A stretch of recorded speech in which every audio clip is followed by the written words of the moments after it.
Hello from Boise, Idaho. This is your host, Adam Graham, and we are bringing you a compilation of Christmas podcast episodes from the amazing world of radio, including an episode of Suspense, an adaptation of It's a Wonderful Life, and some delightful Christmas music. I hope you enjoy it. Merry Christmas, and enjoy the compilation.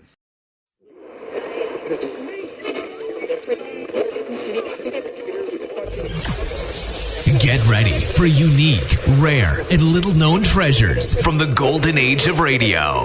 You're listening to The Amazing World of Radio with Adam Graham. Welcome to The Amazing World of Radio as we kick off our Christmas specials. From Boise, Idaho, this is your host, Adam Graham. If you have a comment, email it to me, box13@greatdetectives.net.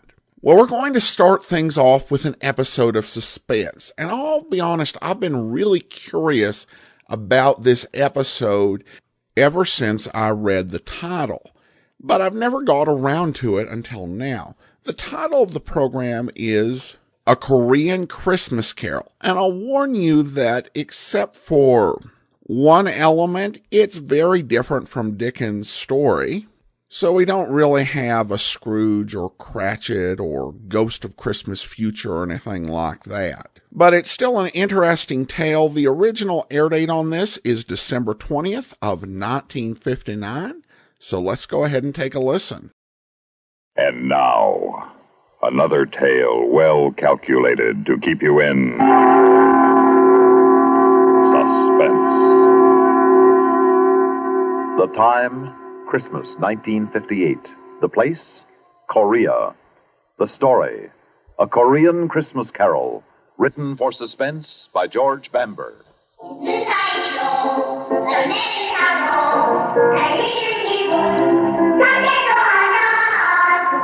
Sounds good, doesn't it? They hear kids singing, I mean. I can't understand the language, but I know what they mean. They sound so fresh and full of promise, almost as if they knew. But then I'm getting ahead of myself. The name's Connolly, PFC Larry Connolly. I'm a soldier in Korea. I was sent here just about a year ago this time. That's where this strange story begins. Christmas, 1958.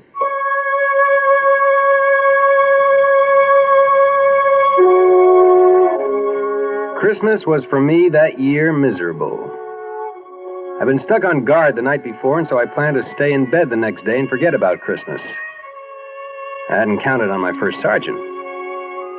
Since I was the first man he came to in the barracks, it's only logical that I should be the man he picks to drive a truck all the way to Seoul and back.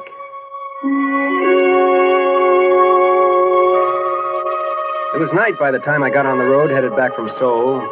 It started to snow. Big flakes coming down soft at first, then so thick and fast I could hardly see.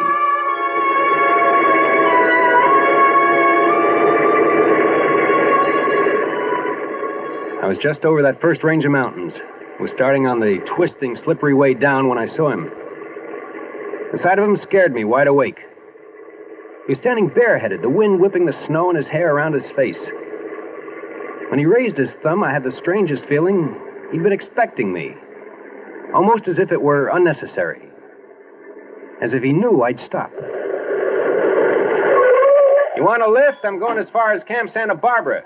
Well, where's that? What do you mean, where's that? Everybody knows where Camp Santa Barbara is. Don't stand there with the door open. Hop in. All right. Well, you picked a lousy place to hitchhike.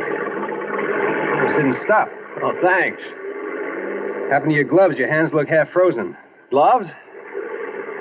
Well, I must have lost them. Must have, don't you know? Yes. Yeah, sure. I must have left them laying on the counter of the PX back there. Leave your hat back there, too? No. I lost my hat in the dark. I fell. I suppose that's why your uniform's muddy and your jacket's torn. Oh, yes, that's right. Of course. I was walking along the edge of the road and I slipped in the dark. And I slid halfway down the embankment before I could stop. I see you managed to hang on to your bag. Oh, yeah, I can't afford to lose that. It's important. I'm late as it is. What outfit you from? 3rd Recon, 7th Division Infantry. Infantry? There's all artillery up this way. The infantry stationed about 7 miles back. You're headed in the wrong direction. Yeah, well, 3rd Recon is a special detachment. We're off in the hills, all by ourselves. It's just off this road. Never heard of it before. My name's Connolly. Larry Connolly. What's yours? Oh, thanks. Mine's Richard Dombrowski. Good to know you, Dombrowski. Say, look, if you can let go of that bag long enough, I'll let you wear my gloves till your hands warm up. Oh, no, thanks. That's all right. I'll put them in my pockets. Say, is it okay if I set my bag on the floor? Oh, sure, no sweat. Say, you don't have a cigarette, do you? I'm fresh out. Well, I don't know. Wait a minute. Yeah, here's some. Let me light it for you, though. You watch the road. I saw a whole truckload of troops disappear over that curve up ahead. Killed all but 2. Yeah? When that happened? 1951. 1951? Yep. You were here when the war was on. I guess you could say that. Tell me, Dombrowski, what were you doing Christmas Day? That they didn't send you all the way to Seoul with an empty truck on a wild goose chase. That's what I did today. What'd you do 7 years ago? Well, you see those lights up ahead? That's the village of Cheongju-ri. We marched through there the day before Christmas. Were you scared? Oh, I think everybody's scared. Hey, look out. You'll burn yourself. What's the matter? Cigarette burned all the way down to your fingers. Oh. Isn't it burning you? Well, that? No. I guess it burned itself out before it got to my skin. Anyway, you see that hill over there? Well, Christmas Day, 1951, my platoon was all dug in around that hill. No kidding. Mm-hmm. We went out on a patrol from that hill. And that was one time I was plenty scared. As a matter of fact, it happened just 7 years ago tonight. It hadn't snowed that day, but there was snow on the ground. I can remember because the guys were joking that at least we had a white Christmas. And what a Christmas it was.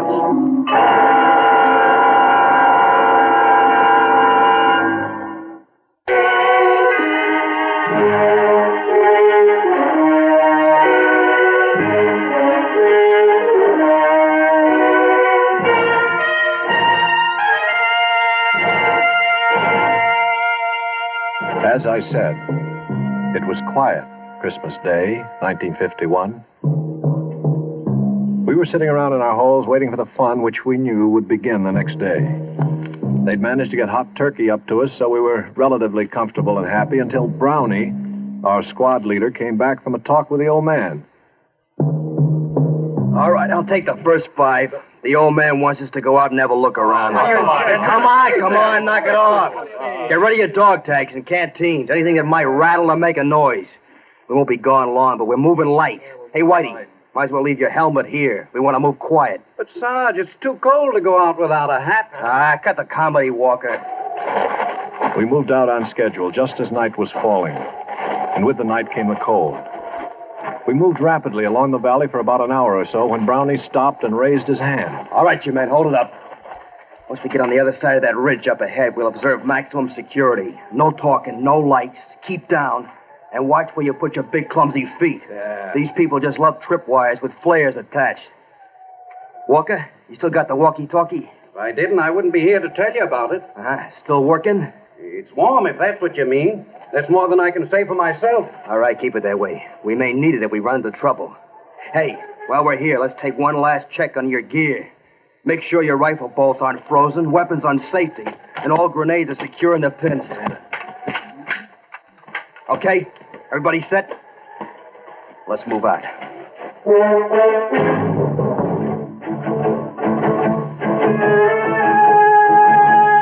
And so we did move out. The M1 felt light in my hands, like I'd never realized how light and easy it was to carry a rifle before. The going was easy.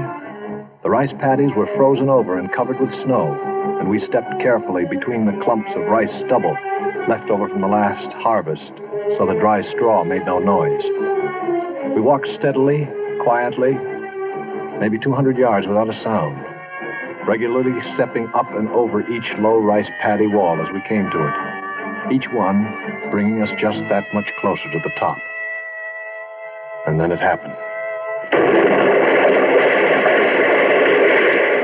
Hit! Down! Hit the target! Get down!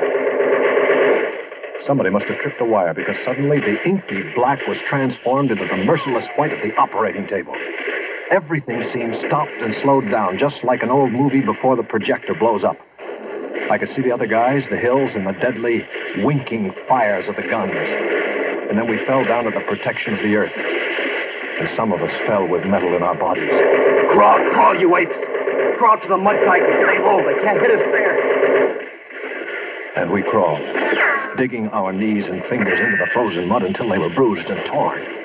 We crawled closer to the ground and faster than we ever had before. We crawled to the sanctuary of a foot-high mud hill. Keep your heads down. They got us pinned. One's about 150 yards to our front. Where's the other? Yeah, there's 200 yards to the left. They got us pinned in a crossfire. We'll never get out of here. All right. Now, don't panic. Keep your head down. We'll make it out. Walker, see if you can raise Lady Wolf on the walkie-talkie. Walker? Walker's laying out there in the middle of the paddy, Brownie. He's never going to have to worry about being warm again. Smith's out there, too. I saw him get it. I saw it when the flare went up. I saw him catch it in the face. Okay, Harry, easy. He's still got the walkie-talkie. Can you see if it's all right? He's laying on it. It's hard to tell. Whitey, that flare is going to go out mighty quick. If a man was fast, he could probably streak out there and back before they put up another one.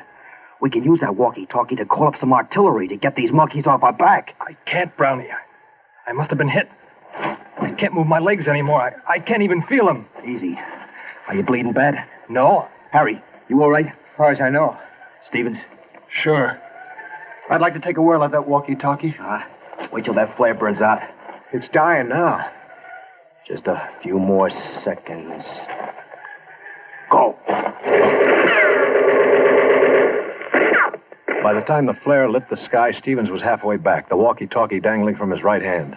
He dove for us, but in midair, some huge, invisible hand slapped him to the ground. I'm hit. Oh, God, I'm hit. Easy, boy, quiet. Where'd they get you? I'm hit. Look him over, Harry. They busted his arm. See any other places? No, just his arm. Wrap a dressing around it and button it inside his jacket. Hand me that walkie-talkie. It's no good, Brownie. The walkie-talkie smashed. What? It's useless. We're going to have to move out of here fast. Well, how are we going to pull out? If we can't crawl back down the paddy, they'll slaughter us. All right, look.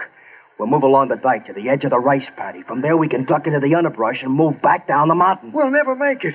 They'll spot us when we try to make across the clearing to the underbrush. They'll swing their guns around. We gotta try it. We can't stay here. Stevens, can you crawl? Yeah, I can make it. Okay, now you lead off, and I'll follow you. I'll crawl backwards and pull Whitey along behind me. Whitey? You heard me. Well, we'll never make it with... Quiet! All you have to do, Harry, is follow along behind and pick up the pieces. Take his weapon. It'll make him lighter. Keep your hands off me, Harry. Come on, Whitey. We haven't any time to fool around. I'm not fooling. I'm not going with you guys. Come on, you lost too much blood already. That's just it. Like you said, Brownie, it's only a matter of time. You can't get anywhere with me. You'll never even get past the clearing trying to drag me across. You're smart enough to know that, Brownie. It'll be tough enough, even with two good legs. We're not leaving you here. That's what I figured you'd say, Brownie. I'm still in charge here. I figured you'd say that, too. Brownie, you see this grenade? It doesn't have any pin in it. The only thing that keeps the spring from kicking the clip off is my hand. Now get out of here, Brownie, before I let it go. Oh, Whitey. You want me to let loose of this grenade? Now prop that BAR up on the dike in front of me and scatter the clips where I can get at them. I'll wait until you guys get to the edge of the paddy before I open up. Look, baby. I'm still holding the grenade, Brownie. Time is running out. You're going to have to hurry. I feel like I want to fall asleep, and I don't know how much longer I can stay awake. Just wish me a very Merry Christmas and beat it. Merry Christmas, Whitey. All right, you guys, what are you waiting for? Let's move out.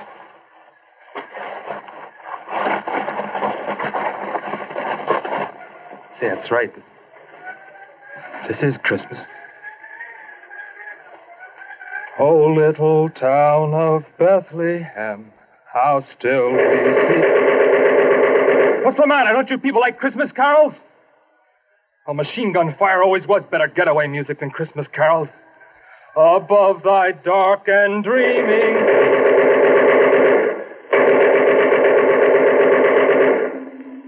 Whitey lay there until the others had crawled to the end of a low rice paddy wall. And then he threw his grenade.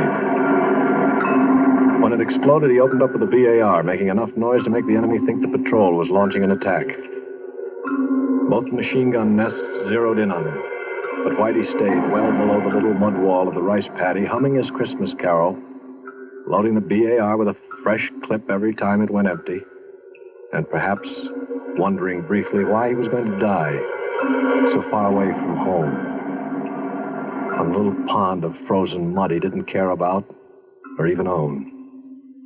Still firing and singing, even after the rest of the squad had escaped into the underbrush, and until either the machine gunners found their mark, or else he finally fell asleep.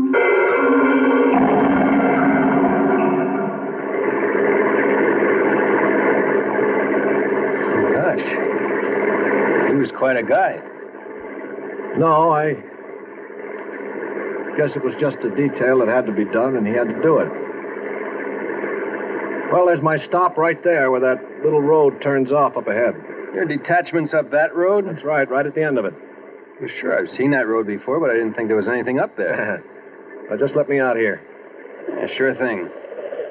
Thanks a lot. No sweat. Say, if you ever want to look me up, remember my outfit's all the way up at the end of this road. I'll be right up there. Okay, I'll drop in sometime. Right.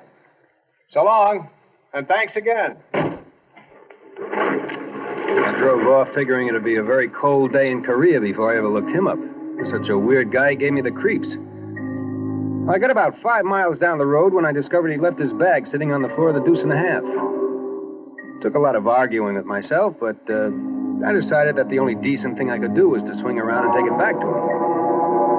Besides, maybe I could stop in the orderly room and check him out. Find out what his story really was.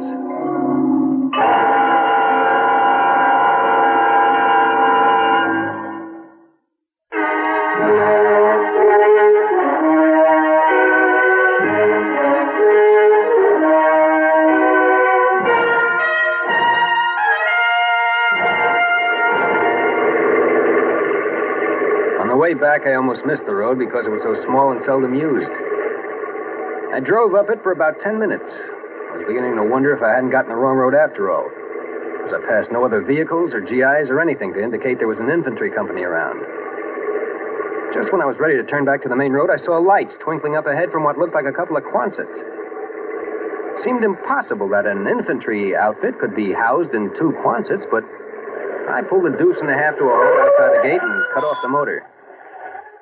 I picked up the AWOL bag, got out of the truck, trying to figure out which one was the orderly room. I walked across the hard-packed snow of the yard to the first Quonset. I still couldn't figure it out. Light and warmth seemed to pour from the windows along with the music I remembered from somewhere, but couldn't quite understand. I stepped up to the first window I came to and looked inside. There were kids all over the place, kids of all sizes and descriptions, kids just old enough to sit by themselves, kids just losing their first teeth, some just starting their teens. I stood in the snow spellbound, just watching them sing. Finally, I tore myself away and headed for the front door, eager to be inside. A plaque made out of the howitzer shell stopped me. In the faint light, I could just barely make out the words engraved on the polished brass. But finally, I read it all. It said, "This orphanage has been erected and maintained in the memory of Corporal Richard Whitey Dombrowski, who somewhere north of the village of Chungju-ri, Christmas night, 1951, willingly gave his life that others might live." Suddenly, I didn't know where I belonged anymore. The AWOL bag dragged at the end of my arm like a 1,000-pound weight. I could figure what was in it, but I tore it open anyway. The bag full of candy, soap, and toothpaste and gum shined up at me, looking as rich and rare as frankincense and myrrh. I closed the bag, laid it up against the door, close, so they wouldn't miss it. And then I banged on the door as loud and long as I could, until I was sure that they heard me. And then I ran. I ran back down the road to my truck as fast and as hard as I could.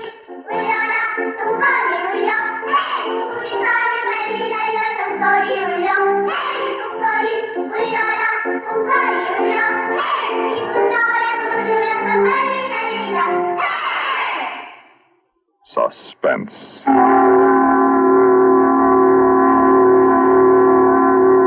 You've been listening to a Korean Christmas Carol written for Suspense by George Bamber. In a moment, the names of our players and a word about next week's story of Suspense.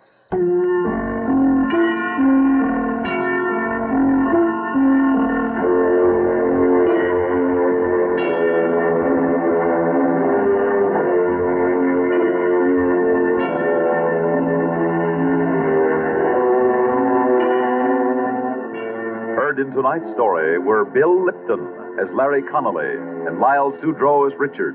Also heard were Larry Robinson, Lawson Zerby, Phil Meader, Alan Manson, and Guy Rep. Listen again next week when we return with Moonlight Sail, written especially for Suspense by William N. Robeson. Another tale well calculated to keep you in suspense. Welcome back. Well, I knew something was weird with the hitchhiker, but I had no idea that it was Whitey. And I think, of course, the big similarity between this and A Christmas Carol is that it's a ghost story. But there's still a little surprise as to what's going on, and it's also a pretty poignant story. I'm recording these far in advance just to be sure that they do get done. And so I actually listened to this on Veterans Day, and it's the most appropriate Christmas story to listen to on Veterans Day. At any rate, that will do it for now. Join us back here on Wednesday for the second of our 3 Christmas specials.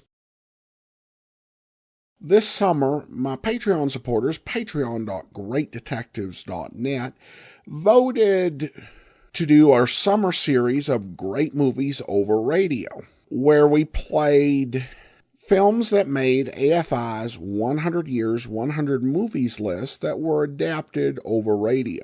There was one movie I didn't do, as I planned to do it at Christmas, and we're going to go ahead and play it now. It was listed at number 11 on the original 1998 100 Years, 100 Movies list, and then it was listed as number 20 on the 2007 list by AFI, and that is It's a Wonderful Life. The original air date of this adaptation is March the 10th of 1947. Let's go ahead and take a listen. Lux presents Hollywood.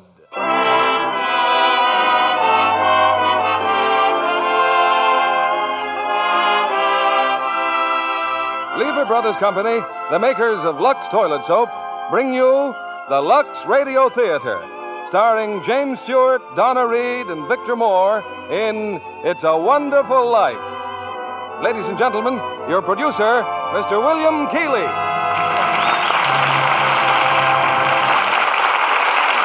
Greetings from Hollywood, ladies and gentlemen. Tonight we bring you one of the season's most inspiring hits, a Liberty Films production that's been nominated for the highest screen award. Yes, It's a Wonderful Life. And we present it now with its original fine stars, Jimmy Stewart and Donna Reed.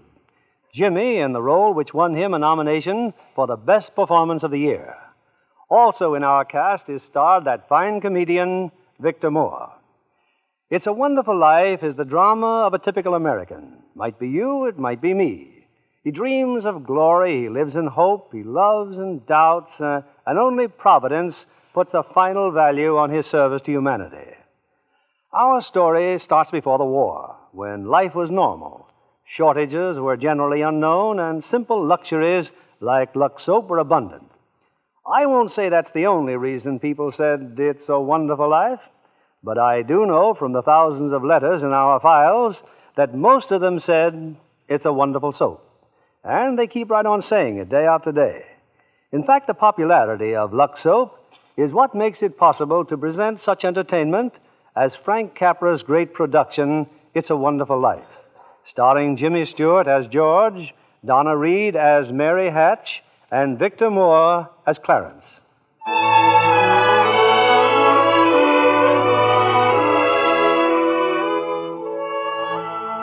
This is the story of George Bailey, citizen of Bedford Falls, New York. George Bailey, who more than anything under the sun wanted to see the world. The wonderful, exciting world that lay somewhere beyond the limits of his hometown. Oddly enough, this story does not begin in Bedford Falls. In fact, it doesn't begin anywhere in the world. It begins in heaven, where the superintendent of angels has just summoned an apprentice angel named Clarence. Oh, I'm really going down to Earth, sir? Oh, how splendid. Yes. There's a very discouraged man down there, Clarence, George Bailey. At exactly 10:45 p.m., Earth time, he'll be thinking seriously of ending his life. Oh, dear, his life. Now, I want you to stop him if you can. Now, sit down. I'll give you Bailey's case history. Sir, if I should accomplish my mission, may I perhaps get my wings? I've been waiting over 200 years now, and, well, people are beginning to talk. Clarence, what's that book? The Adventures of Tom Sawyer, sir. I was reading it when you sent for me. Oh, fine book. Excellent. Well, you do a good job on George Bailey, and we'll see about your wings. Oh, thank you, sir. Now, listen. When George Bailey was a boy, 2 events occurred that you should keep in mind. One was when his young brother, Harry, fell through the ice and almost drowned. George saved him. Brother fell through the ice. George saved him. Ever since, George has had a bad ear. All that icy water, you understand. Yeah, bad ear. Yes, sir. The other event came a few months later. George used to work after school in Mr. Gower's drugstore. One day, Mr. Gower's only son died of influenza. It was a terrible blow, and poor Mr. Gower tried to lose his grief in whiskey. Where you been, George? Mrs. Blaine's called twice. What happened to her prescription? You lost it, didn't you? No, Mr. Gower. Here it is. Well, you good for nothing. Don't you know that Blaine girl's very sick? Mr. Gower, my ear. You're hurting my sore ear. Teach you to loaf, you lazy brat. Mr. Gower, you don't know what you're doing. You put something wrong in those capsules. Shut up. Oh, I know you feel bad, but look, Mr. Gower, look. This bottle, you used this bottle to make up the capsules. It's poison. Poison? Don't hurt my sore ear again, Mr. Gower. Oh, George. That's why it's the liver, Mr. Gower. All I wanted was to make sure.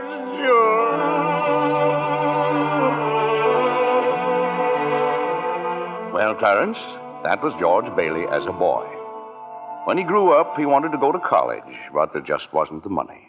So he worked 4 years in the Building and Loan Association. Building and Loan Association? Oh, I forgot to tell you. George's father was in the building and loan business. He and George's uncle, Billy. High ideals and low bank account. Anyway, George worked for his father and saved enough to see him through the university. That summer, though, he was going to Europe. Got a job on a cattle boat. Do a little traveling before college. Boy, it's hard to realize it. My last night in the Bailey boarding house. We're sure going to miss you, George. Oh, I'm going to miss you, too, Pop.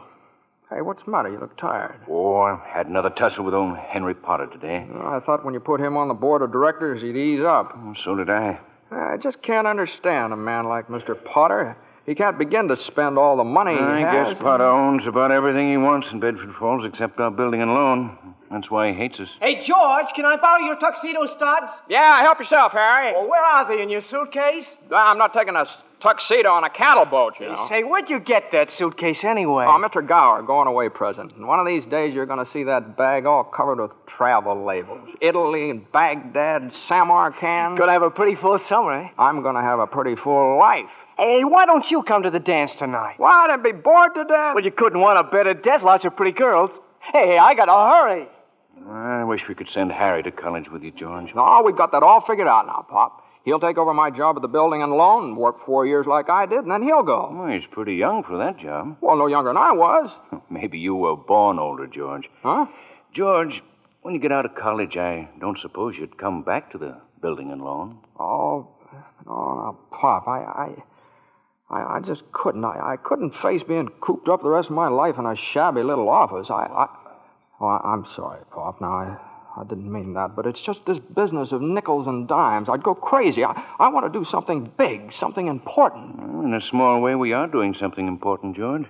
In that shabby little office, we help people figure out how they can own their own homes. I know, Pop. I just wish I felt that but I just feel like if I didn't get away, I'd bust.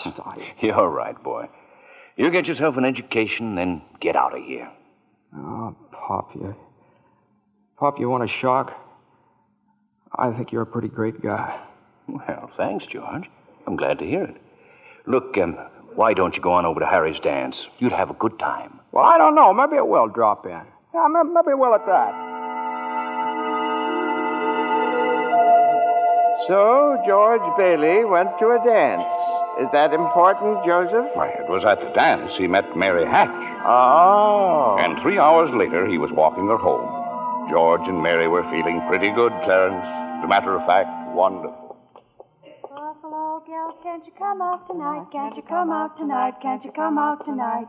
Buffalo girl, can't you come out tonight?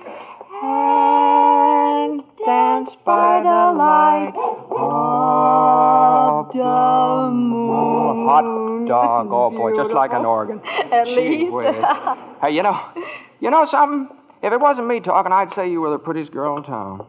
Well, why don't you say it? I don't know. Maybe I will. Hey, how old are you anyway? 18. 18? Too young or too old? No. It's just right. It sort of fits you. Hey, look where we are. Oh, the old Granville house. Yeah, I got to throw a rock. Oh, no, don't. I love that old house. Well, no, don't you know about deserted houses? You make a wish and then throw a rock. George, but it was such a lovely old place. I wish I lived there. In there? I wouldn't live in it as a ghost. Now, watch. Watch this. Here we go. How about it, huh? Pretty good shot, huh? Broke a window, huh? What'd you wish, George? Oh, I don't know. Not just one wish, a whole hatful.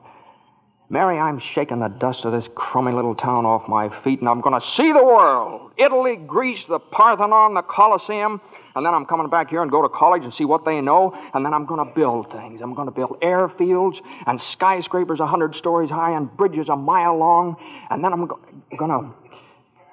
Hey, Mary. What is it you want? What do you want, huh? You want the moon? All you got to do is just say the word now. Okay, the moon, I'll take it. Then what? Then what? Well, then you could swallow it. And it'd dissolve like an aspirin, you know. And the moonbeams would shoot out of your fingers and the ends of your hair.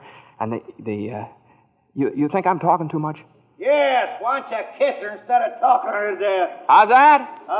Youth is wasted on the wrong people. Well, hey, just a minute, mister. Hey, you come back here. I'll show you some kissing if you want it. George! Hey, Uncle Billy, look here. I'm going to kiss Mary. Watch. George, get in the car quick. Your father's had a stroke. What? George, My father's had... get in, hurry.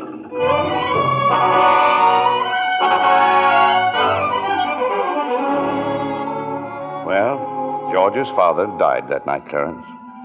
So, of course, George couldn't go to Europe. But that fall, just as he was ready to leave for college, the directors of the building and loan had a meeting. They were going to appoint a successor to Mr.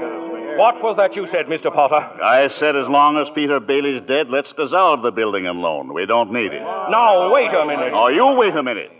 Peter Bailey was not a businessman. Ideals without common sense can ruin a town. What do we get? A discontented, lazy rabble instead of a thrifty working class. Hold on, Mr. Potter. I meant no disrespect, George, but... Oh, wait a minute here. Why my father ever started this cheap penny-ante building and loan, I'll never know. But just remember this, Mr. Potter, this rabble you're talking about, they do most of the working and the paying and living and dying in this community. Well, is it too much to have them work and pay and live and die in a couple of decent rooms and a bath? Anyway, my father didn't think so. People were human beings to him. But to you, a warped, frustrated old man, they're cattle. Well, in my book, Mr. Potter, he died a much richer man than you'll ever be. I'm not interested in your book, George. I'm talking about the building and loan. You're talking about something you can't get your fingers on that's galling. That's what you're talking about. Well, this town needs this measly one-horse institution, if only to have some place where people can borrow a few dollars without crawling to you. Now, come on, Uncle Billy. What happened, George? Yeah, all we heard was a lot of yelling. Boy, oh boy, you should have heard George. Yeah, they're in there voting us out of business. Oh, who cares? I can get another job. I'm only 41. 45. Well, you get out of here, George. You missed your boat trip. Do you want to miss college, too? George, we've just voted Potter down. We're still in business. Whoopee! We're still in business. We're still in business. But there's one condition, George. They've appointed you to take your father's place. Appoint me? But I'm going to college. Look, this is my last chance. Uncle Billy's your man. George, you've got to take it. They'll vote with Potter otherwise. They said so. They even...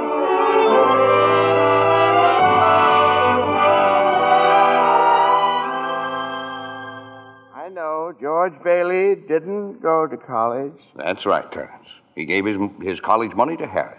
Harry went instead. But what happened to that good-looking girl, you know, Mary? Oh, George saw her now and then. Not very often, though, because Mary went away to school, too.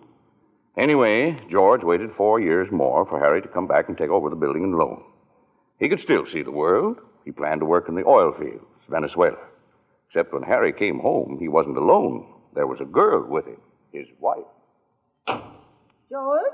Yeah, I'm out here on the porch, Mother. I just thought I'd get some air. Well, how do you like your new sister-in-law? Oh, she's swell. Looks like she can keep Harry on his toes. Yeah, I keep him out of Bedford Falls anyway. What do you mean? Well, Ruth's father, he's got a wonderful job for Harry up in Buffalo. Buffalo? Well, that means you can't... Yeah. George, did you know Mary Hatch is back from school? Yeah. Nice girl, Mary. Mm-hmm. Oh, stop grunting. Give me one good reason why you shouldn't call on Mary. Well, Sam Wainwright. Sam's crazy about Mary. Well, she's not crazy about him. Well, now, how do you know that? Did she discuss it with you? Besides, Sam's away in New York. Oh, and all's fair in love and war. I see. Okay, Mother, I think I'll go out and find that girl and do a little passionate necking. Oh, George. Goodbye, Miss Bailey. By the way, do you want any books at the library? Library? George! George, you go and see Mary. Do you hear?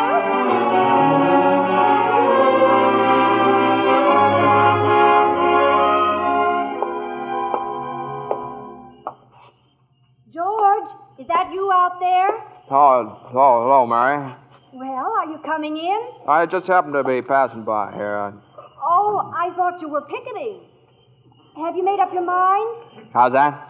Have you made up your mind About what? about coming in? Your mother just phoned. She said you were coming over. My mother just phoned. What does she mean, Carla? I just happened to be passing by, that's all. I didn't... Well, Well, all right, I'll come in for a minute, but I didn't tell anybody I was coming here. You fella can't go out for a walk nowadays without you. When'd you get back? Tuesday. Where'd you get that dress? Do you like it? It's all right. Well, no point standing here on the porch. Come on in. I still can't understand it. I didn't tell anybody I was coming here, you know. Would you rather leave? Well, no, I don't want to be rude. Sit down for a while. It's nice about your brother and Ruth, isn't it? Yeah. That's all right. Don't you like her? Well, of course I like her. She's a peach. Oh, just marriage in general you're not enthusiastic about, hmm? No. Marriage is all right for a lot of people. It's all right for Harry, and Sam Wainwright, and you. For Sam? Mary? It's George Bailey, Mother. What's he want? I don't know. What do you want? Me? Not a thing. Not a thing, and I just came in to get warm. He's making violent love to me, Mother. You just tell him to go right back home. Sam said he'd call you tonight from New York, didn't he? I guess so. How about some music? Your mother needs... I didn't come here to... What did you come here for, then? I don't know. You're supposed to be the one with all the answers. You tell me. Oh, why don't you go home? I don't know why I came here in the first place. Good night. Good night. Okay, the way you're shouting, you'd think that... You'd think what? All right, I'll get it. George, on your way out, would you mind turning off the phonograph? I'd be very happy to. Doggone crazy song. Hello? Sam? Mary, gee, it's good to hear your voice. How are you, Sam? I forgot my hat. Hee-haw. What? Oh, I was just talking to an old friend of yours, George Bailey. Oh, Mossback George? Old Mossback George. Well, put him on. I'll talk to him, too. Wait a second. George. He doesn't want to speak to George. He does so. He asked for him. Why'd you call me? Because if you're... I'm in a hurry. Sam wants to talk to you. Oh. Hiya, Sam. Hey, fine pal you are, trying to steal my girl. Now, what do you mean? Nobody's trying to steal anybody's girl. Here, Mary, take the... No, wait, George. I want to speak to you both. Tell Mary to get in the extension upstairs.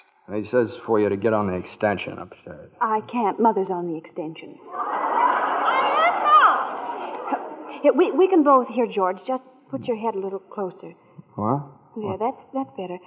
We're listening, Sam. Well, I have a big deal coming up that's going to make us all rich. George, you remember that time you told me about making plastics out of soybeans? Soybeans? Yeah. Soybeans, yeah. Well, my father's checked into it, George, see? And now he's going to put up a factory. How do you like that? A factory, huh? And here's the point, George. I may have a job for you unless you're still married to that broken-down building and loan. Oh, Mary?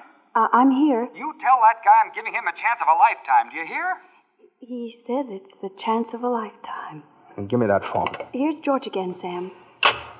George! Now, you listen to me, Mary. I don't want any plastics, and I don't want any job, and I don't want to get married ever to anyone. Do you understand that? I want to do what I want to do, and you're not going to trick me. And you're... Mary. George. Mary. Oh, Mary, darling, I love you, Mary.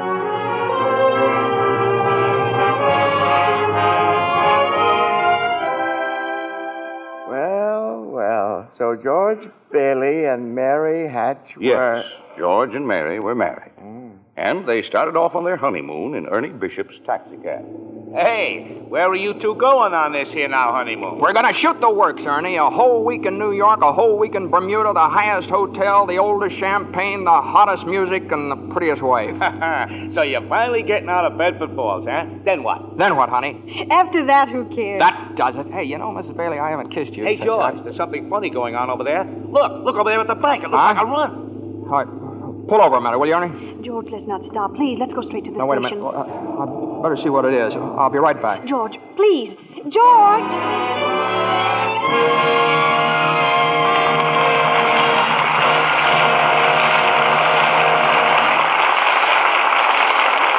In a few moments, we'll return with the second act of It's a Wonderful Life, starring James Stewart, Donna Reed, and Victor Moore.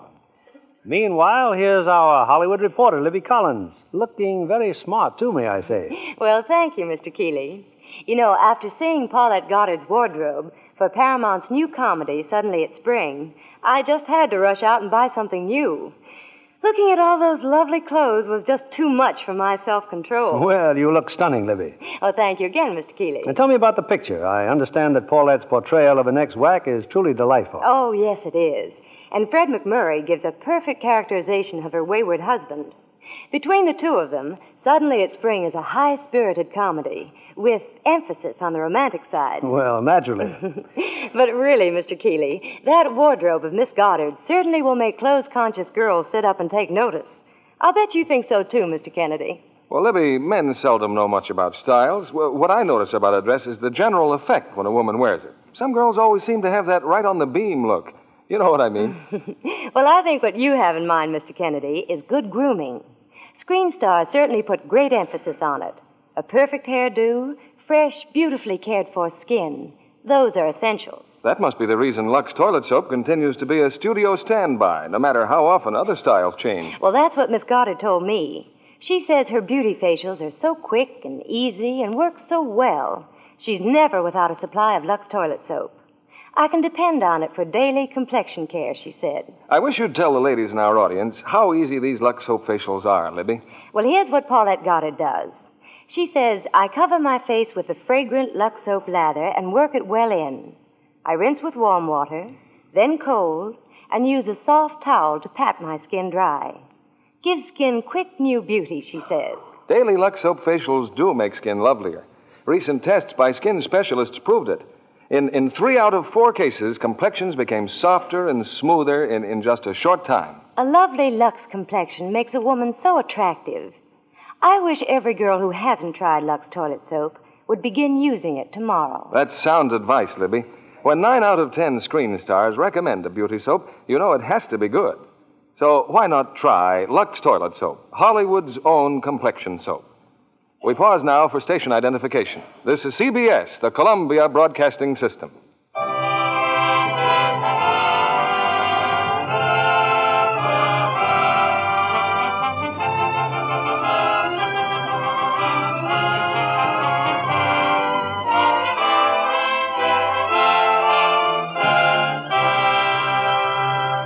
Act 2 of It's a Wonderful Life, starring Jimmy Stewart as George, Donna Reed as Mary, and Victor Moore as Clarence.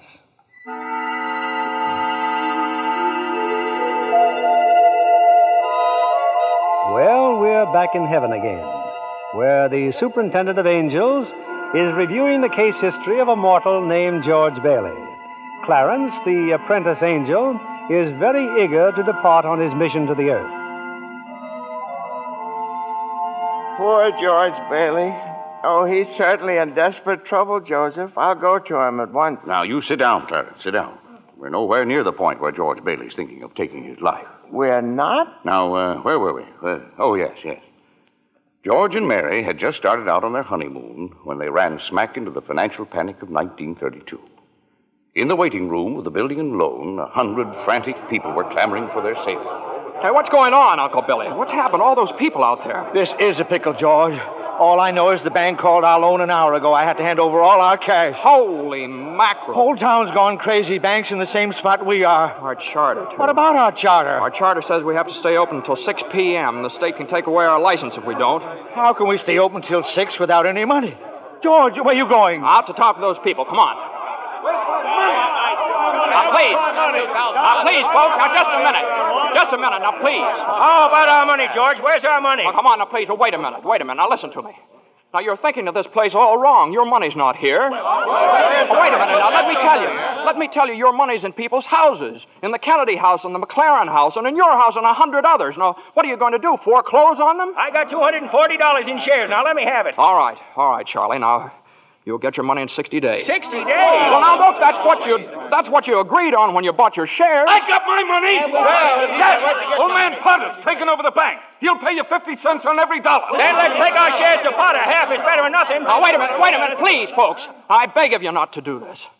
If Potter gets hold of your shares, he'll be owning this building and loan. And he's got the bank, he's got the bus line, he's got the department stores, and now he's after us because he wants to keep you living in his shacks and paying the kind of rent he decides to charge. Now, we can get through this thing all right, but we've got to stick together. We've got to have faith in each other. My husband's out of work. We need money. I've got doctor bills to pay. I can't feed my kids on faith. How much do you need? We still got some money. Hey, Mary. Here it is, George. You told me to hold on to it. Would have made a nice honeymoon. Bought furniture, too.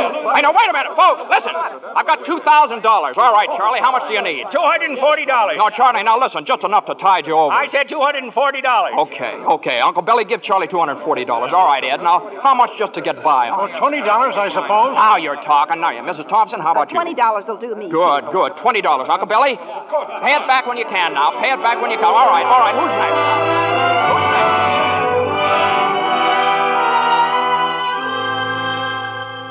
Look at the clock. Look. 5 seconds, 4 seconds, 3, 2, 1. 6 o'clock. We made it. Lock that door, Eustace. Quick. Boy, we're still in business, Uncle Billy. We've even got $2 left. George, there's a call for you. Okay, and then call my wife, will you? She's probably over at Mother's. Mrs. Bailey's on the line. No, I don't want Miss Bailey. I want my wife. Mrs. Bailey. Mrs. Bailey, that's my wife. That's my... give me the phone, will you? Hey, Mary. Listen, Mary, I'm sorry. I Come home? Well, what home? Well, 323 Sycamore. Well, whose home is that? What? Well, Mary, how can I... Well, sure, all right, sure, I'll be there. Clarence, guess what 323 Sycamore was? His mother-in-law's house, huh? Oh, no. Number 323 Sycamore was the old Granville house, the one George threw rocks at and made wishes. Yes, sir, that's where they spent their honeymoon. That's where they started housekeeping. They were still living there 2 years later when old man Potter asked George to stop over at his office. Sit down, George. Sit down, do. Have a cigar? Well, thank you, sir. George, you're a young man, married, making, say, $40 a week at the building and loan. 45. 45. Now, if you were some ordinary yokel, I'd say you were doing fine. But George Bailey is intelligent, ambitious. He hates the building and loan almost as much as I do. He's been dying to get out of town ever since he was born, but he's trapped. Trapped into frittering his life away playing nursemaid to a lot of garlic eaters.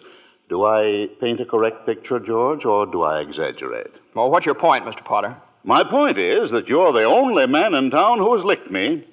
George, I want to hire you. Manage my affairs. I'll start you off at $20,000 a year. $20,000 a year? Are you sure you're talking to me? I'm George Bailey. Don't you remember me? The building and loan, remember? Yes, George Bailey, whose ship has just come in, providing he has sense enough to climb aboard. Well, but what about the building and loan? Confound it, man. I'm offering you a 3-year contract at $20,000 a year. Is it a deal or isn't it? No. The answer's no, doggone it. If you offered me $1 million to stay around this town and play stooge to you, the answer'd still be no. Now, let me alone. Don't bother.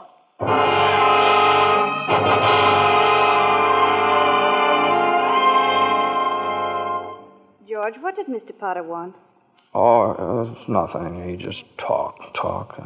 It's nothing. Oh, gee. Mary Hatch.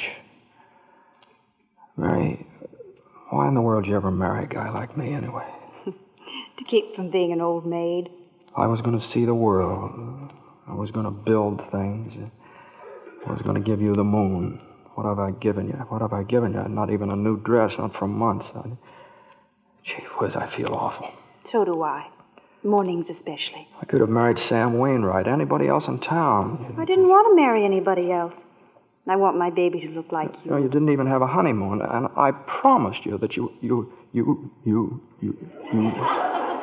what? My baby.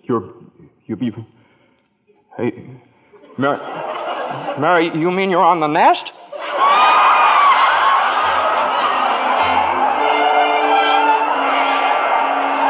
Well, Mary had her baby, Clarence, a boy. You don't say. Then she had another one, a girl. Well, what do you know? Night after night, George had come home late from the office. Things weren't good with the building and loan. Potter was really bearing down on him.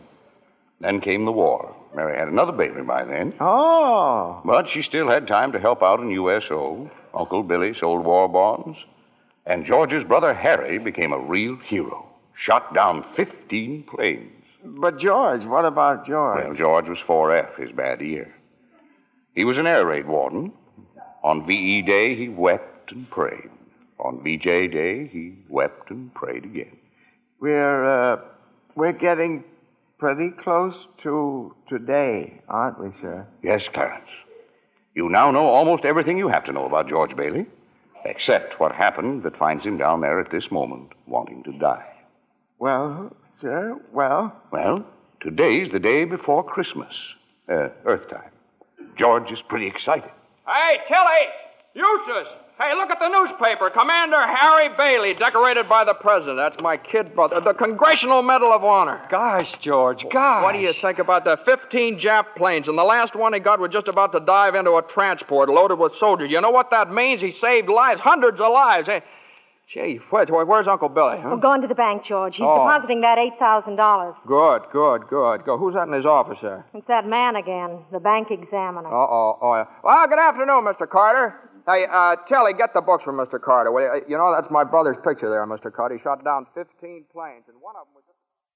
Well, Mr. Henry F. Potter come to the bank to deposit some more loot, eh? Sure, you old fool. How do you like the news in the paper, Mr. Potter? Just can't keep those Bailey boys down now, can you? Let me see that newspaper. Here, sorry I can't chat, you old thief. Gotta make a deposit. Here you are, Horace. Deposit slip, bank book, and a very Merry Christmas to you. You too, Mr. Bailey. Say, you've forgotten something, haven't you? Horace, I've forgotten things all my life. Get a wiggle on, boy. But, Mr. Bailey, where's the money? What's that? You want to make a deposit? Well, certainly I want. Well, it's customary to bring the money with you. It's gone. Where'd I put it? Where'd I put that money?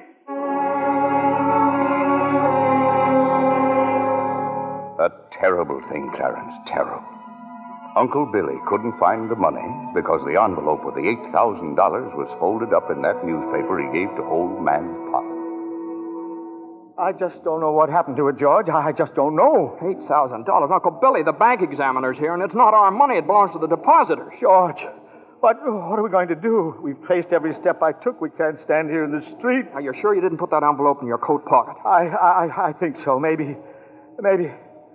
Oh, I'm no good to you, George. I'm no good. Now listen to me. Think, will you? Now try and think. I can't think anymore. I can't. Where's that money, you silly old fool? You know what this means? It means bankruptcy and scandal and prison. One of us is going to jail. Well, it's not going to be me. Now get out of my way. I'm going home.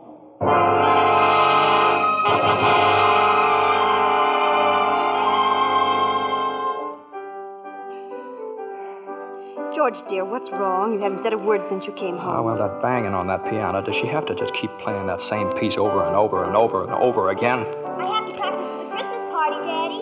What is it, dear? Another hectic day?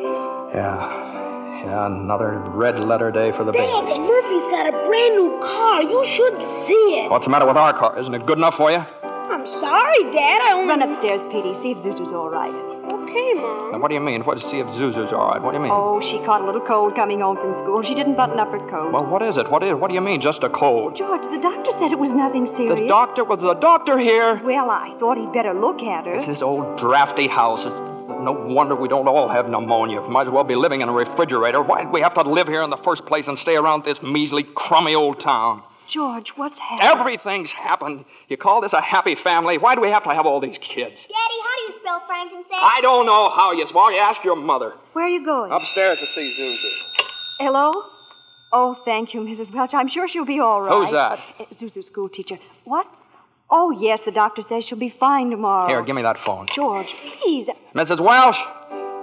Well, this is Mr. Bailey. Say, what kind of a teacher are you anyway? What do you mean sending Zuzu home like that half naked? Do you realize you probably end up with pneumonia just because of your stupidity? You know, maybe my kids aren't the best dressed kids in town, but at least... Hello! Janie, will you stop playing that lousy piano? Cut it out! Stop it! George, for heaven's sake, what's wrong with you? I'm sorry. Janie, I'm sorry. Mary, I've just got to get out of here.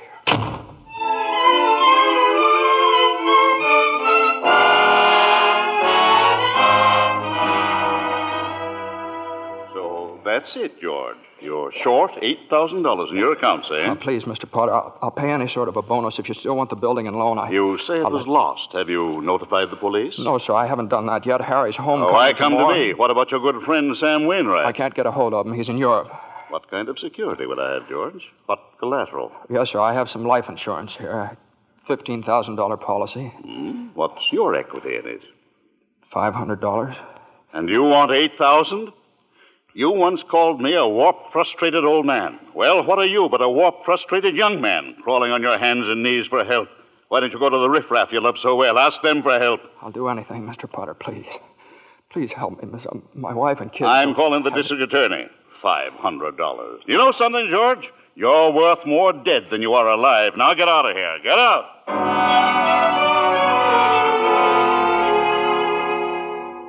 And all the time, Potter had the $8,000 in his desk drawer. It's still there, Clarence. But where's George, sir? Where? Well, he went over to Martini's Cafe. He's had a couple of drinks, Clarence. He's just standing there, sort of in a daze. Oh, God. God, dear Father in heaven, I'm not a praying man, but if you're up there and you can hear me, please show me the way. I'm at the end of my rope. Show me the way, God. Mr. Bailey, you all right? Don't drink anymore, Mr. Bailey. Please, you don't feel good. Bailey? Did you say Bailey? Which Bailey? This gentleman is Mr. Bailey, George Bailey. George Bailey, huh? And the next time you talk to my wife like that, she'll get worse. It isn't enough she slaves teaching you stupid kids how to read and write. You got a ball You get out of here, Mr. Welch. You hit my best friend. Get out. All right. Mr. Bailey, you okay? Who's that? Mr. Welch, but don't worry. He don't come in this place no more. I'll get something for your face. It's bleeding. I'm all right. Please don't go away, Let me Mr. alone. Bailey. Please don't Let me go alone. away.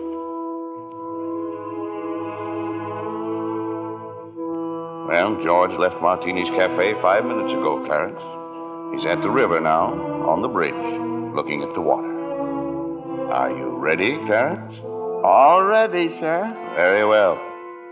Save George Bailey's life, and you get your wings. My wings. Oh, thank you, Joseph. George! George Bailey! Get away from that bridge! You hear me? George! George!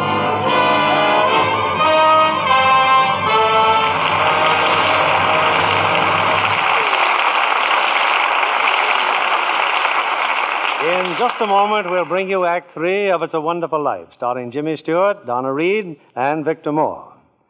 The popular theory about beautiful blondes is that they're content to be merely decorative. Our lovely guest tonight, Miss Susan Blanchard, completely disproves that idea. Besides being a hard-working Fox starlet, Susan, I understand you're a wonderful cook. I really love housekeeping, Mr. Keeley. But most of all, I enjoy the training I get at the studio. It's work, but it's fun, too. You're an Easterner, aren't you, Susan? Yes, a native New Yorker. I thought so. It was the Broadway theater that inspired me to think of show business as a career. Well, that's interesting. I used to save my allowance and go to every play I could. One of my favorite actresses was Jane Wyatt. Uh-huh. Imagine, Mr. Keeley, what a thrill it was for me to meet her right here in Hollywood. Jane Wyatt's latest picture, Boomerang, was made in the East, I understand. Yes. But she and Dana Andrews, who stars in Boomerang with her, were in Hollywood to see a studio showing of the picture. Oh, I see. Jane Wyatt is my ideal of a stage and screen star. So talented and so lovely to look at. Just as lovely in real life, too. She is indeed. It wasn't long before I discovered that she's as keen about Lux toilet soap for beauty care as I am. You know, I'm a Lux girl, too. We're glad to hear you say that, Miss Blanchard, because that's a very beautiful Lux complexion I see before me. Just right for blue eyes and ash blonde hair. Thank you, Mr. Kennedy. Any girl in pictures is delighted to find out about Lux toilet soap as a beauty care. Active lather facials are so quick and easy, and they really make a difference in your skin. Thousands of busy, attractive women have discovered that, Miss Blanchard. Daily Lux Soap Complexion Care does make skin lovelier. Otherwise, it wouldn't be the choice of 9 out of 10 screen stars. Lux toilet soap is all around beauty care for me. I use it as a bath soap, too. It has such delightful perfume, leaves a lovely fragrance on the skin. Thank you, Miss Susan Blanchard. I hope our audience will be seeing that lovely Lux complexion of yours in a screen close-up one of these days. Now, back to our producer, William Keeley. Act 3 of It's a Wonderful Life, starring Jimmy Stewart, Donna Reed, and Victor Moore.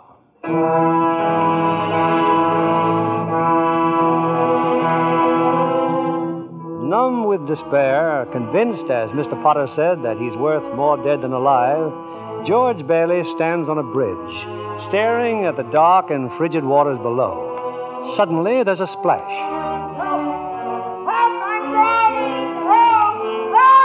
No, that's not George. It's Clarence, the apprentice angel. And there goes George in after him. It's a few minutes later now, and in the bridgekeeper's shack, George and Clarence are drying off. You both sure you're all right? You want a doctor? No, I'm all right. Oh, I'm fine. This underwear, I didn't have time to get anything more stylish. My wife gave me this on my last birthday. I passed away in it. You what, mister? I see Tom Sawyer is drying out, too. Who? My book. I left in such a hurry, I brought Tom Sawyer with me. Hey, how'd you happen to fall in? Oh, I jumped in. I jumped in to save you. Jumped in to save me? Well, I did, didn't I? You didn't go through with it, did you? Go through with what? Suicide. Hey, it's against the law to commit suicide around here. Yeah, it's against the law where I come from, too. Where do you come from? Heaven. Oh, that's very funny. Your lips bleeding. Yeah, I got a bust in the jaw in answer to a prayer. Oh, no, George. I'm the answer to your prayer. Hey, how'd you know my name? Oh, I know all about you. Well, who are you supposed to be, anyway?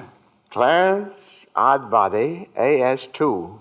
Clarence Oddbody. What's the AS2 for? Angel, second class. Hey, I'm getting out of here. You may not need a doctor, but I do. Cheerio, my good man. Hey, look here. Why'd you want to save me?